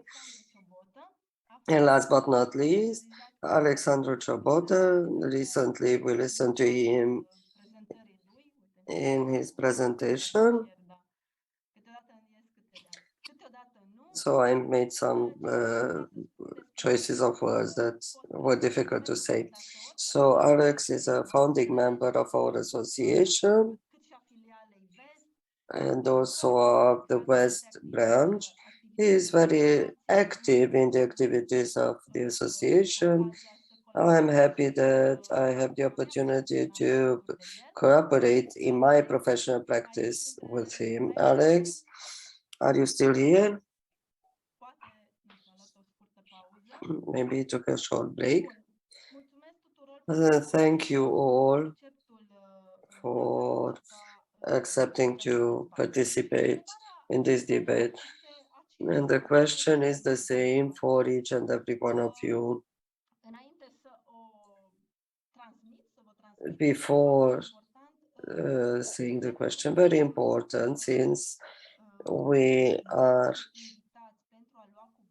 here 10 guests to take the floor. My request is that your response is no longer than 5 minutes, so that at the end we have the possibility to have a conversation amongst us. If we have questions from the public, please write them in the chat and we'll raise them. So considering the intention to shape up a guiding document regarding the issues and benefits of urban trees or contribution for Romania, considering your fields of expertise, what are the priorities that should be necessarily dealt with and debated in this document? So, considering the time constraints, I'll give the floor to Professor Mitre to answer the question. Thank you. I will try to be as brief as possible. First of all, congratulations to ASOP Romania for this initiative and the topic you are debating. It is a very timely topic and it should be on the agenda of all local authorities, and we should be the first, the trumpeteers in this sense. I will try to be very brief. I'm also involved in other online activities in parallel. So first I want to underline or point out the importance of the topic of trees here and now. So starting from the viewpoint that trees make us happier, we know what is the situation of trees today. We all know what are the benefits of the trees. I won't give a lecture on this, but I want to point out the fact that the first step in such an endeavor would be that of finding bridges, contracts, possibilities of cooperation with the city halls, with local administrations that manage, for the most part, the public green spaces, and also cooperation with private entities. The first step would be to start a program with them, and we have to do this because there are studies saying that by 2050, 70% of the people will live in cities. If we think that today half of the population lives in cities, and in 1900 only 19% lived in cities, so we are heading in a fast pace towards increasing number of inhabitants in urban environments. So the trees need special attention. So contact with local authorities, an inventory or a mapping of what we have today, because it is very important to know what we have, to know what we do with what we have. A development strategy for each urban area, medium and long-term strategy for planting trees. I would like to tell you that in Cluj, we started this steps, and we have a very good cooperation with the City Hall. Our students are involved in all the projects the City Hall develops, and we are happy to let you know that we are about to finalize 21-hectare projects called the Forest of Cluj, and about 20,000 trees and 21,000 shrubs were planted, and it involves urban furniture, lighting. So we amplified the green space of Cluj, and we have a next project, 45 hectares in the West area. So this would be the road, the first pilot, and the second very important pilot is amending the law. I assisted to a part of what the previous speaker presented. And it seems that we have such endeavors, and we have to continue until we end up with a favorable legislation. Thank you. If you want to ask questions, the representatives, the colleagues in Cluj will note them, and I will answer them. 1 minute if you have. I would ask you a question, knowing your preoccupations and your expertise in permaculture. Can we talk about urban permaculture? It's one of my concerns. I made a PhD research in introducing fruit trees in urban architecture, and if you want, it's the trend in developed countries. So that would be community gardens to bring nature in the city, and also food. In law 24 2007, we have an article saying that if we collect fruits in public areas, we violate the law. So these things should go hand in hand. We should try to combine the pleasant with the useful. But from your point of view, I tell you about Timișoara, where it is forbidden to plant fruit trees in public areas. What is the situation in Cluj? More specifically, what is your point of view about this topic? I think it is a wrong approach. I think that we should change this approach in the sense that planting in urban areas species that bear fruit and produce fruit. So they are all decorative trees, but we should alternate them with decorative trees with fruit-bearing trees that produce edible fruits. This happens in all across the world. So these should be maintained in a whole ecological environment. So I take it that in terms of urban fruit trees, you are a collaborator, declared collaborator, and we might develop in this sense a guiding material for this. Thank you, Professor. I would like to end by saying that the Garden of Heaven included fruit trees also, mainly. Thank you, and good success to the event. Goodbye. I will continue with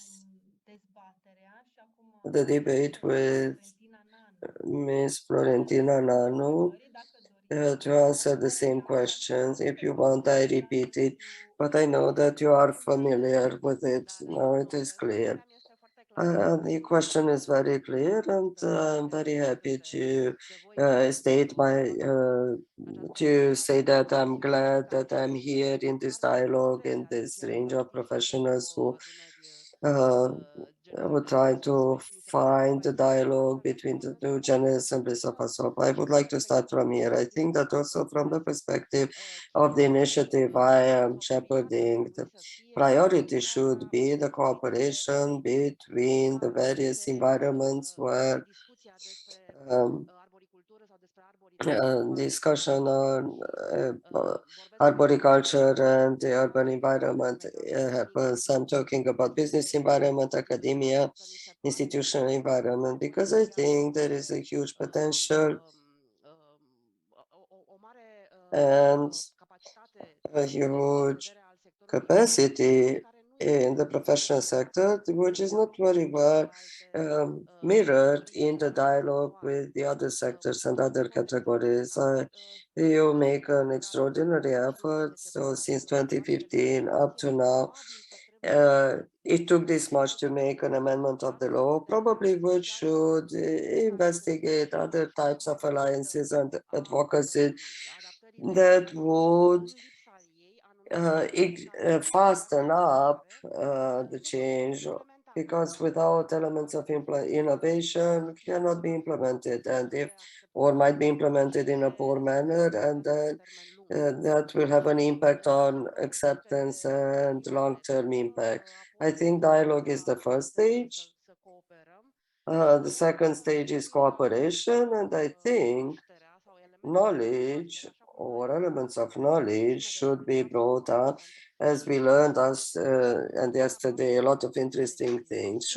Knowledge should be brought much closer to the decision makers. It is difficult to catch their attention and keep them put in place to learn, but I think that it is important for them to be at the dialogue and to bring close to them actual examples. This is what we try to do with Urban Landscape Romania, with demonstrative projects, indeed with smaller spaces and maybe not always very visible spaces, but slowly bottom up from the smaller to the bigger one, you can carry out important things. So demonstrative projects, exchange of experience, decision makers brought as close to today's reality as possible, because my fear is that as long as we strive to achieve a very important objective in 2015, it will be very difficult to adjust to what happens in 2021.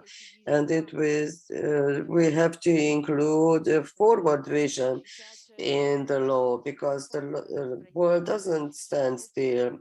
And innovation and what is innovative in a certain context is very interesting, or what could be kept in place. So how do you take this step? Maybe simple things should be done, like the forest in Cluj, but the sustainability factor should be well put in place. Maybe small projects of fruit trees should be included, that would bring the joy to have an apple in the city, even if a child would pick an apple, and maybe this creates the limitations we see in the law. The idea is that any step you take to step out of the business as usual approach might help you understand that actually today our cities face different challenges, that they cannot be regarded unilaterally. We cannot talk about trees in an urban context. We are talking, and you pointed out very well, out of the topics listed there, we are talking about risk management also. So everything has to be regarded in a system, in an approach that takes into account all elements and actually would take into account the end objective, that is to have a better life in the city for the inhabitants of the city. And everything we do should be complementary pieces put together for this objective. Based on our experience, dialogue, and very concrete elements brought close to the decision maker, especially the political decision maker, because unfortunately or fortunately, in many things we have to achieve in practice, we depend on the political decision makers. Thank you. Indeed, we must be aware that we are a piece of the chain of stakeholders that are accountable and are in charge, and maybe have the task to, and have the competences, and have to act in terms of the quality of life and the green infrastructure. Based on your answer, you underlined the importance of law. I know the model of the French model that intends to regulate or to introduce a law of trees that are outside of the woods or of the forest. So it's a mirror translation from French. Do you know the Dutch example in this sense, in this topic? Unfortunately, I don't know whether there is such an initiative. What I know is that generally speaking, the Dutch environment is less strict in terms of lawmaking. In principle, they include in the law 3 things that are forbidden and the rest being possible or allowed, and giving more flexibility to local administrations to decide on their actions.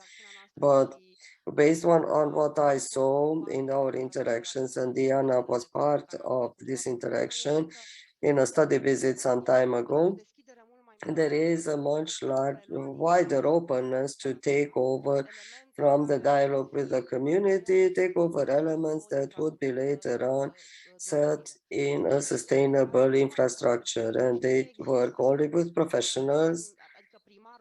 The mayor, do you remember, Diana, the mayor said, well, I have a team. They know this business. I am the mayor and I do what they tell me. So if I don't know this field, I won't start make the decisions. So this is the landscape architect, he is the architect. So this is what we were. And I think that we should acknowledge the role of the professional in the local authority and should let the local authority to move. Because my fear is that we make too many laws in Romania and limit our own actions and include too many things in the law. So we mentioned here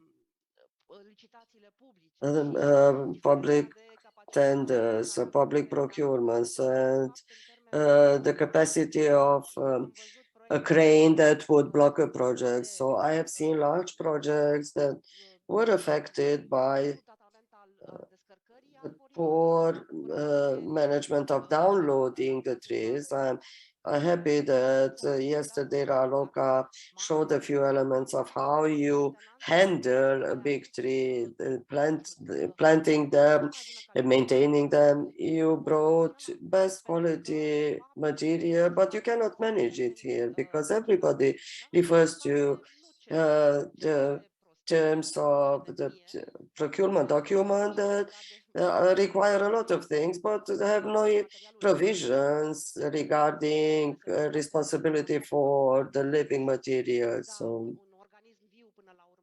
So that you manage a living organism in the end. So conștient, da? Știi că faci asta. Profesionistul care a implementat proiectul știe că îl sacrifică și totuși o duce până la capăt. Și da, și and although he does it up to the end, he says, I didn't have enough budget, or this was not provided for. And here the concrete example helps a lot to be visible that this is how it should be done. You have to communicate as a core of professionals, and there are wonderful professionals, but you are not heard when there's a need for that. This is my opinion as a person who in the last 3 years tried to join various categories for a more visibly correct action in Romania on the landscape greening projects. I'd like to add 2 small ideas. Sometimes they don't want to listen to us. Well, they have to we have to push only if there is a direct interest and they need an image, and then they get associated. But my second idea is that what you said is about the improvement of the professionalism of the technological part of practice, and then in the specifications and the tenders they buy quality materials, but things are not done well because sometimes things are not updated, or the technological specifications are not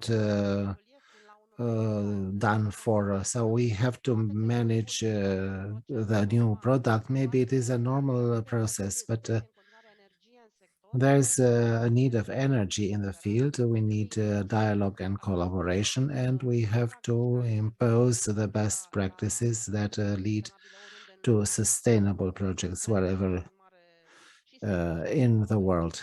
And there are local public authorities that started to embrace a different approach. We talk about Cluj-Timișoara, who started to move things. Maybe Bucharest will follow at a certain stage, but things happen, and maybe we cannot burn stages. So we have to be optimistic that steps have been made, maybe not so quickly. Well, there is a pace of the change, but the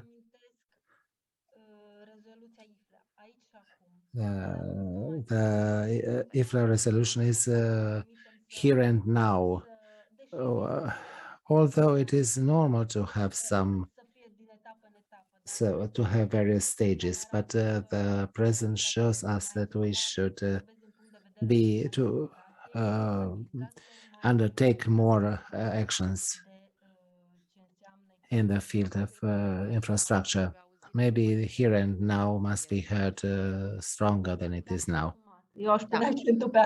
And undertaken.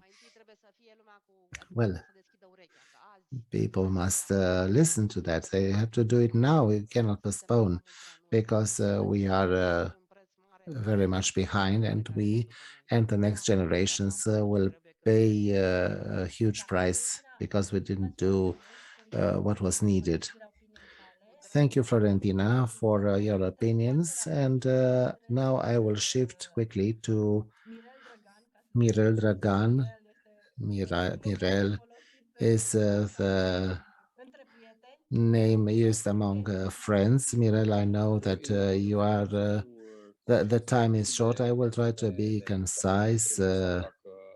I don't know if it's my turn, but it's important to start from the partnership, because in the latest years, well, I came back to Romania, and it seems that there is a certain evolution from a guerrilla labor fight to occupying certain positions in decision-making roles where we can make the necessary modifications.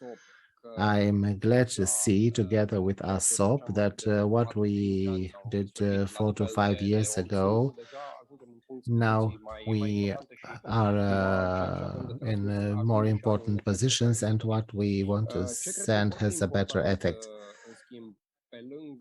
What is important is that there is a need for cadastral mapping of the trees, and what we have done for a long time to protect what means valuable ensemble, and according to the restoration charter, what it means to have a heritage building or a monument. There is a restoration register for historical monuments, and also for we need it for trees and regulation to protect them.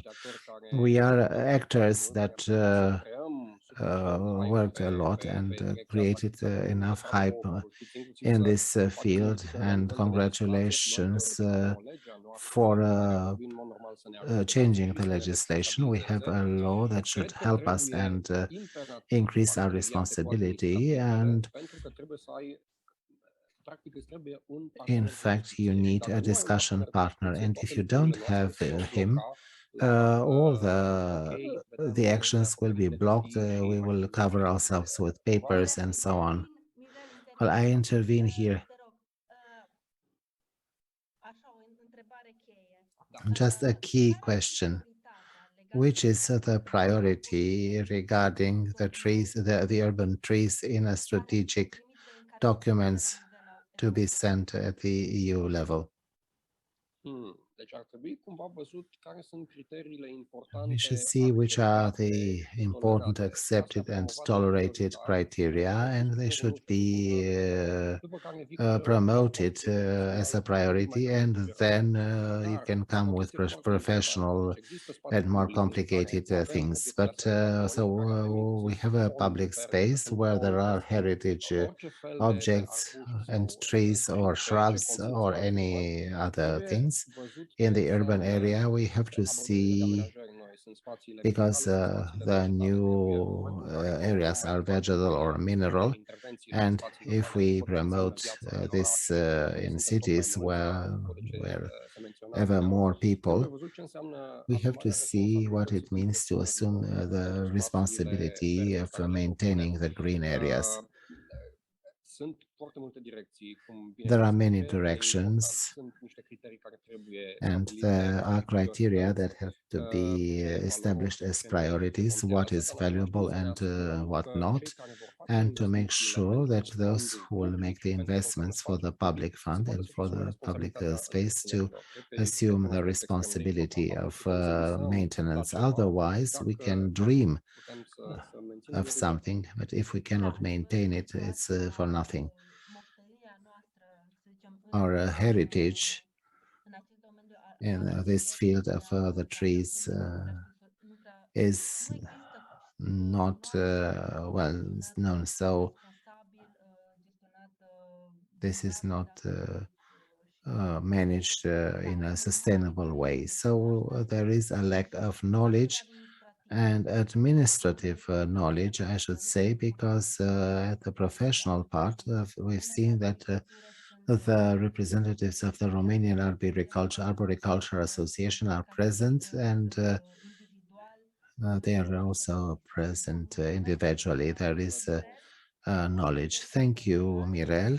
I wish you success. And now I'd like to give the floor to Mrs. Sonia Florian to tell us which is the priority in a guidance document. Which are the priorities, strategically speaking?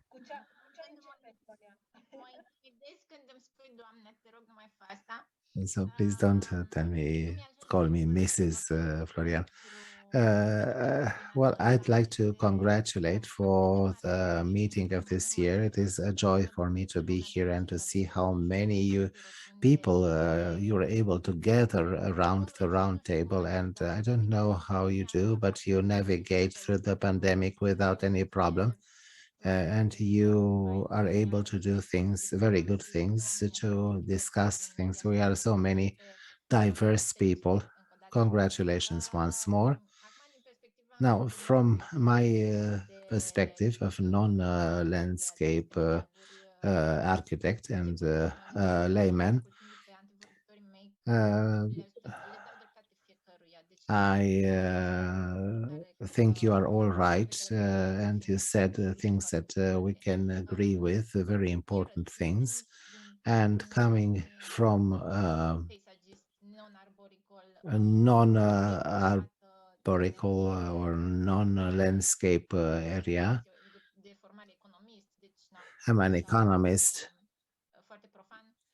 so I'm not a specialist in this field, but I think it would be important to clarify the roles played by all the stakeholders or the members of the society in relation to the trees, because, and I think this must be reflected in several aspects, the clarification of roles would lead to a legislative clarification. Both of them are missing. And if someone thinks it's clear, it's not clear for everyone. Maybe it's not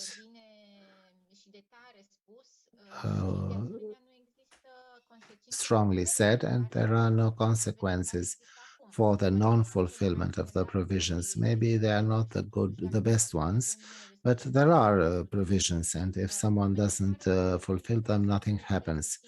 So the society can self-regulate itself like in more primitive society, and we try to convince each other to do things or not to do things, which leads to a huge effort and time and energy, and it's not productive. So a clarification of our relation with the trees as a society and the roles we have to play. And here I'm speaking about what the local public authority should do, or the distributor of electric power. And little by little, I come closer to a topic which is closer to me, and I can debate it with everyone who wants to listen to me. The trees make us happier, but they bring us together, and they want to live with us, although we try to drive them away. So coming around a tree, we all have our role and the difficulties, and we don't know how to relate with a tree. What should I do? Should I dig around you, below you? I think that all these things must be clarified better and debated and processed. And these questions will have to be asked, and the answers should come to those who have answers. And this will lead to a better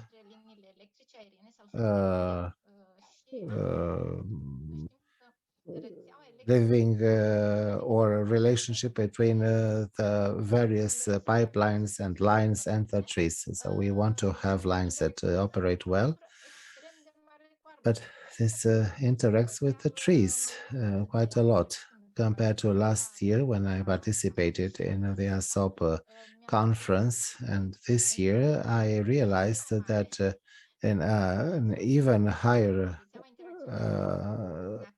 percentage, the grid interacts with the nature, and not only in the urban areas. And many of the difficulties that we have in the day-to-day life can be avoided or simplified through this clarification, and this can be done only by a dialogue and extending this dialogue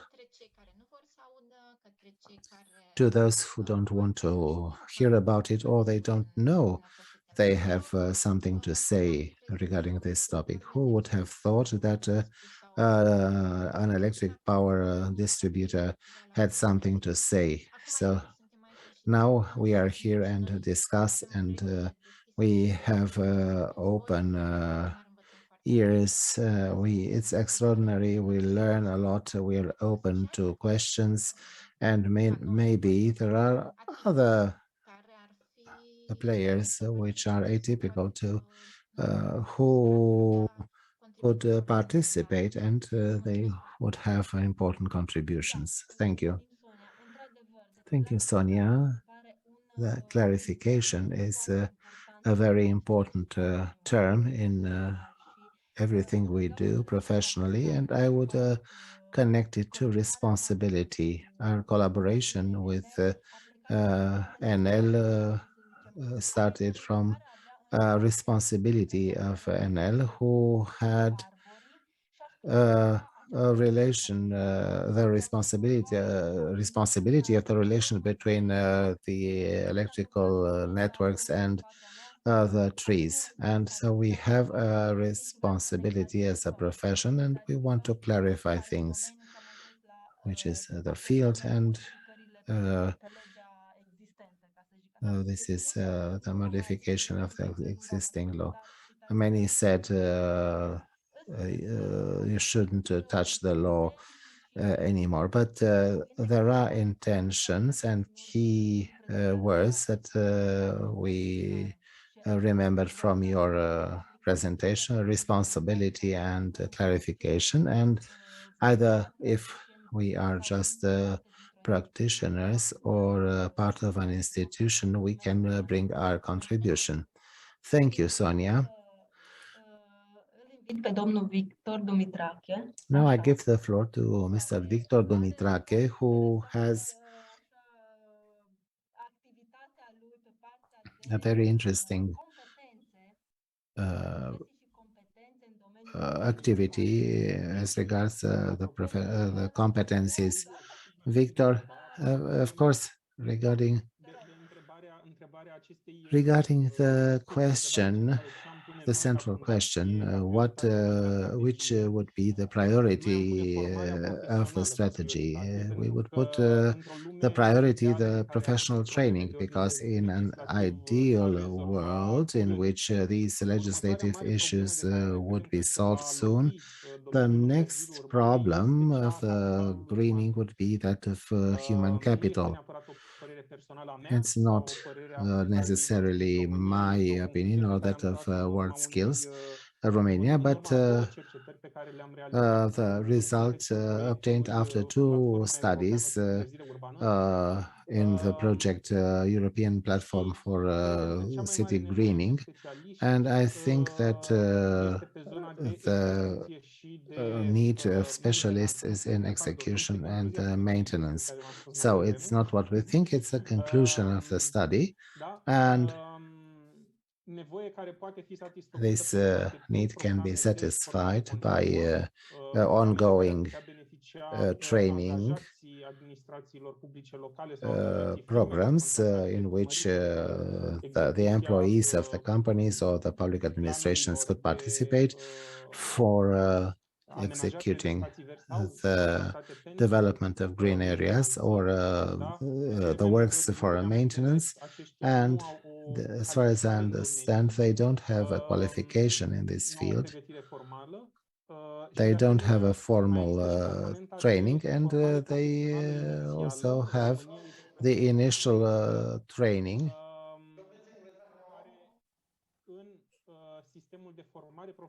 which where there is no specialization that would train the young people in the field of urban greening, young people that would work in the green areas for execution or maintenance. What do we do as a country? We are one of the 6 countries of this project, the European Platform for Urban Greening. We develop an excellence center in which we bring together institutions of training. We bring together universities, training centers, companies, and why not public authorities, and we help them communicate on the topic of professional training in the field of urban greening, so that through their interaction, the proper urban greening curriculum would be developed. Even though the project is implemented in 6 countries, the needs and the resources and experts are different in the 6 countries, so that the solutions will also be different. What is the opportunity created by the project is that the Center of Excellence developed in each country would have the opportunity of the exchange of experience with the other 5 countries, and thus we can build a network that would develop on its own after the 3 years of the project we still have. It's very interesting. I would like to add that the project is supported by the support of Florentina Nanu, support of ASOP, and the specialist support of Diana Culescu, and they are very happy. Similar to Sonia, I am not an architect, I'm a layperson in this field, and our foundation, our NGO, deals with professional training, and in a way, we ended up dealing with this project in the field of urban greening because we understood that here we need qualified, skilled labor, especially in technical staff and skilled laborers. Indeed, what we noticed based on the so-called research and our interaction, the knowledge, expert knowledge for maintaining trees is stuck in the 60s or 70s. So, and the new practices subordinated to another vision, a vision, as we know from European documents, the Green Deal and so on and so forth. And not only change radically the professional manner of action. And I'm happy to know you and to know the activities you initiate in terms of professional training. Thank you, Victor. I give the floor to Alex Purcaru to give us his viewpoint on the top priority that should be introduced in a guiding document on urban trees. I think education is top priority. We can have professionals, we can bring them, but if we don't have a society that would appreciate and protect what we desire and what we do, it's no use. It's a waste of time and energy if we don't have society on our side. And I'm talking about professional education that trains professionals in a certain field. I'm talking about education like raising awareness, like bringing people closer to a field. And in much more developed countries, I saw that this works perfectly. And this type of education starts in the kindergarten. They bring children closer to nature. They teach them to plant. When they have sort of playfully, they plant in a green spot, and they start in kindergarten and it ends when they finish, they complete their studies, high school or university. That's the only way we could protect green heritage when everybody feels the same way and speak in one voice. So if we have an upstanding society, and if the society stands up and wants to protect what they have, nobody can take them away. It's the power of the many. And I would go for this in parallel with the other actions, with the law and everything mentioned, which are very important. But you have to start in parallel and little by little with everything. We see a total lack of everything, professionals, know-how, school. We have a lot of deficiencies, and I think that we need more collaboration with the authorities, and we have to tackle on several fronts. We have to involve the citizens also through various programs during their education, because we saw that adults are difficult to educate. Well, you can educate children, and this is leverage we can have. And teaching children, and children can help educating their parents that lack such information, and then for sure we'll see a big difference and for the green space, and it will be appreciated. Because at this point, most people don't really appreciate green space. Very few people are aware of this, and they don't have power of decision. If we educate the youth, we'll have in the future a healthy society from all viewpoints.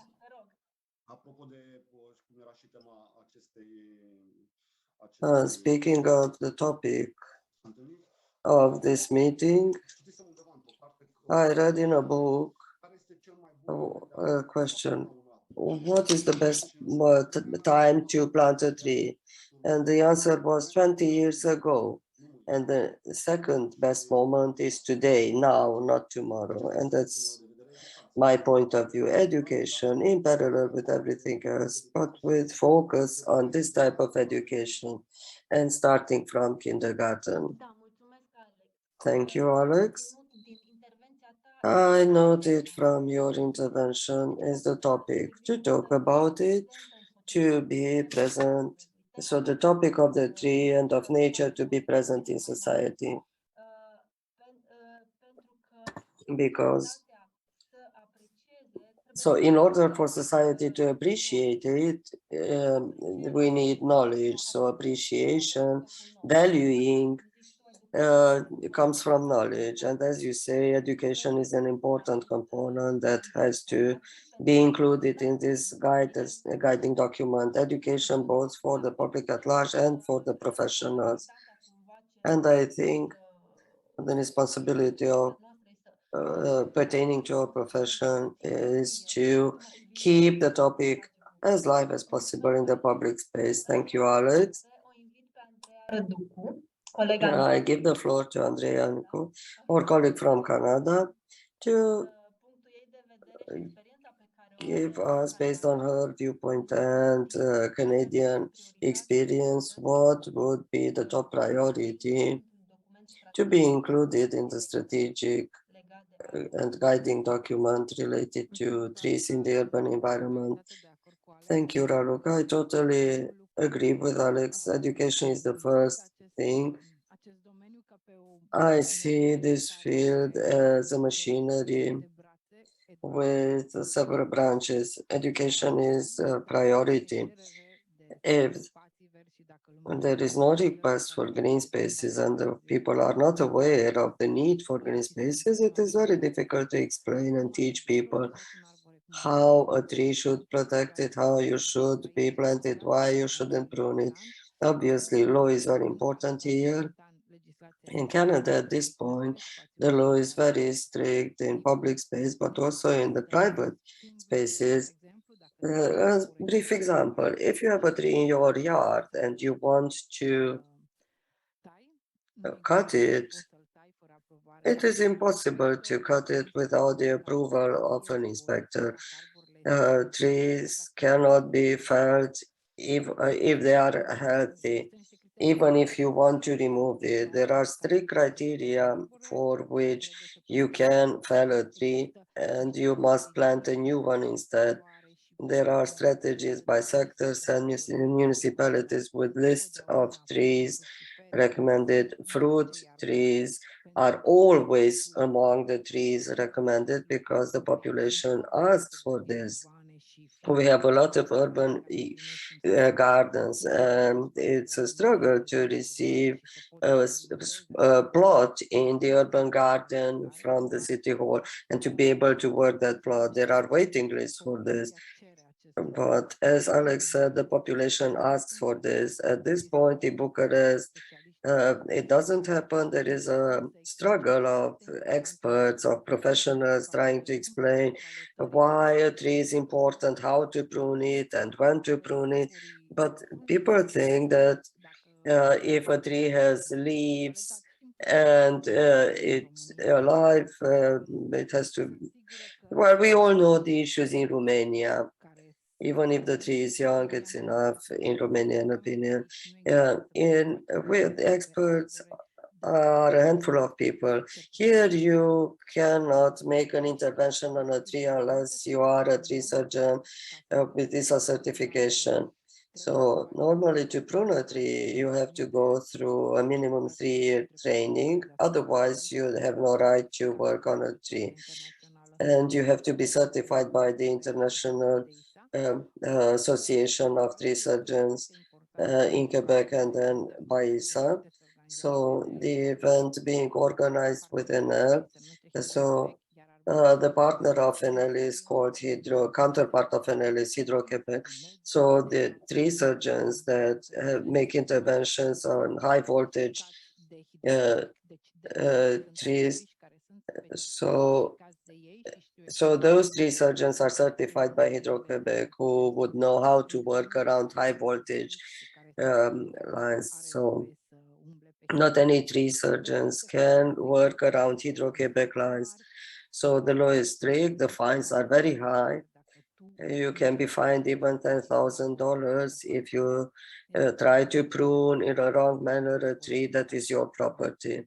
And without approval, more than $10,000 fine for pruning a tree in the public space. And these laws lead to creating experts. And here they started with education and creating professionals that needed to work. And in a way, the authorities were forced to employ them. And public procurement also is guided by laws, but authorities are compelled by law to employ 3 surgeons. And there is a lot to be said as examples. I know we are talking about Romania. We have a lot to learn. Canada and the American continent are many years ahead of Europe in terms of trees.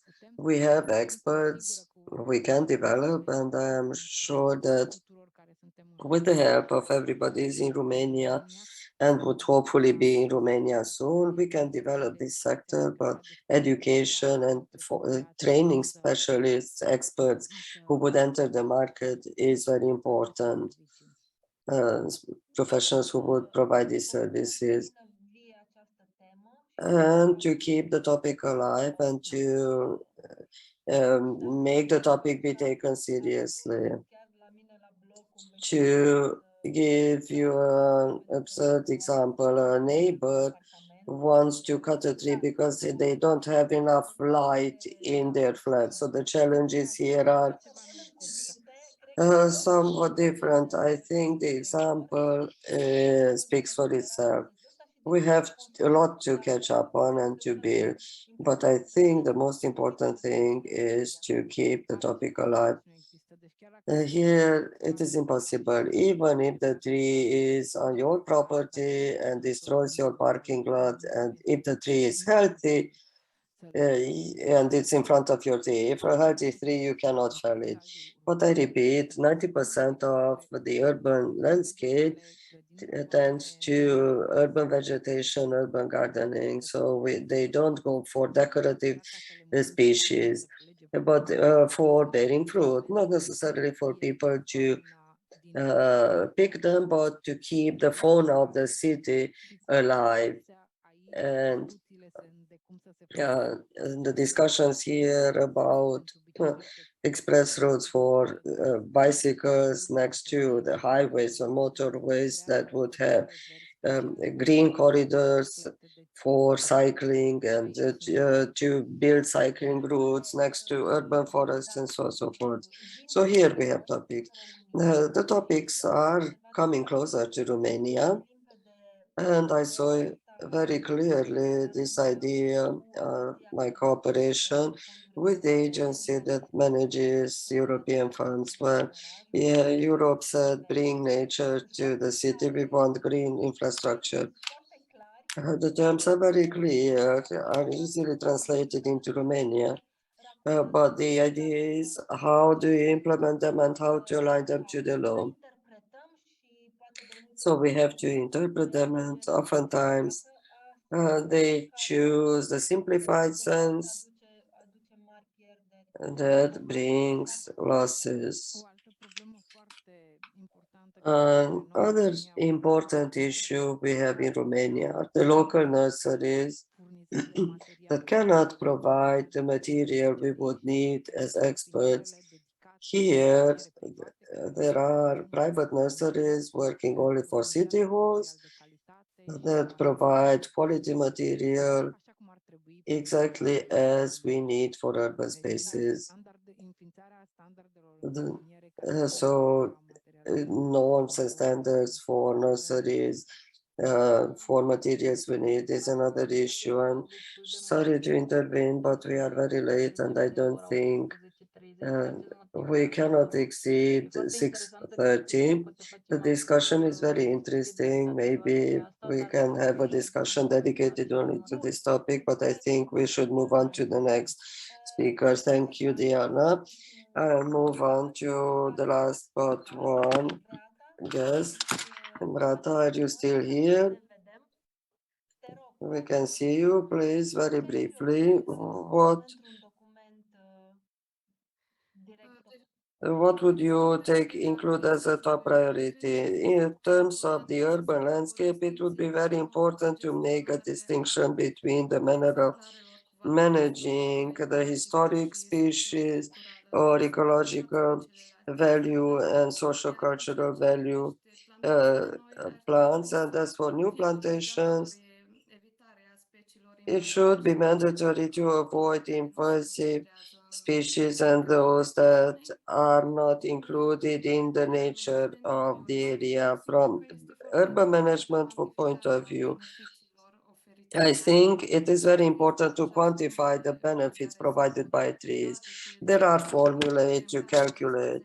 So, for example, a 12-meter tree can take up about 200 kilos of carbon dioxide per year. Calculated for 200 trees, that means 20 tons per year. So maybe the decision makers in public entities, local administration might prioritize keeping trees. So the topic of managing existing heritage of trees is priority. We already have them. So I talked with the team in Southwest to make a sort of manifesto or to stop cutting trees until the local administration should be prepared first to manage what exists and then develop. So as our colleagues said, we lose a lot through this totally wrong intervention on trees, this practice of wrong intervention. They already bring ecosystem benefits. They are symbols of culture. They bring up about emotions, maybe influence behaviors or so have social impact. So they provide a lot of benefits. So in a way, we can understand that the main topic is the managing of the existing trees. Thank you, Beata. And I give the floor to my colleague, Rebecca. Thank you, Raluca. It is difficult to add a lot after my four speakers, but as a priority, strategic priority for trees, I think you should include the manner of protection. Primul factor care ajunge să degradeze arborii în mediul urban și anume modul de intervenție pe lângă ei. The intervention around them, how much can close to it and how much it should be protected. And equally important, the management, and we are talking about those who intervene for real on them, and they have the right to intervene. Unfortunately, in Romania, as the others have said, there are no specialists, or there are very few of them. Sometimes it's very difficult to collaborate with someone who would be able to perform a high performance work. There are huge gaps, and I don't know how much time we need to recover this time and to introduce the knowledge at the level of those who perform maintenance works or tree management works. There are many things to say because in this job there's a daily struggle on this topic. I explain every day the importance and the role, why it's impossible to intervene the way it has been done until now. And I understand that there was no education in this direction. And it would be very good to have such a directory. In Timișoara, we started to devise such a directory. It will take some time until it will be ready, because we cannot expect for that from the EU to be issued, although it would be very good to have it. And so there are many things to be said, but I know we don't have time, so I don't want to speak longer. Thank you, Rebecca. There are many topics and subtopics regarding the urban trees. What I can say as a summary, in most of your interventions, the legislation was on the first place, and making a parallel with the intention of that was sent publicly. In the subtopics, there was no mention of legislation, but they all have a relation to the legislation. And if we speak about also the type of society in which we live, works with a centralized system that has to regulate everything. Maybe there's a need of some of them, or more or less, but these topics and subtopics, it's important for them to be visible. The management, production and materials, the nurseries, it's very bad that we lost this capacity of producing our own trees, and the tree is part of a system, the green infrastructure, and we have to support this collaboration. I don't know what else I could say. Diana, would you intervene?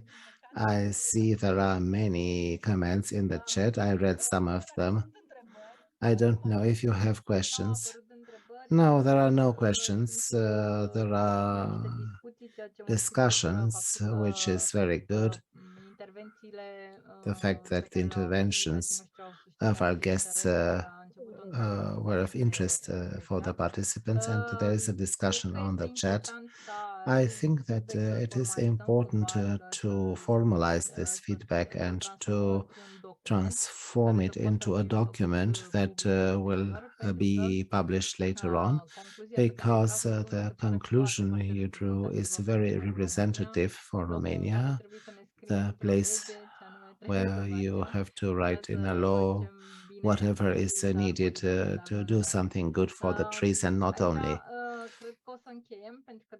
We have to conclude here because we exceeded our time. It is not something we do usually.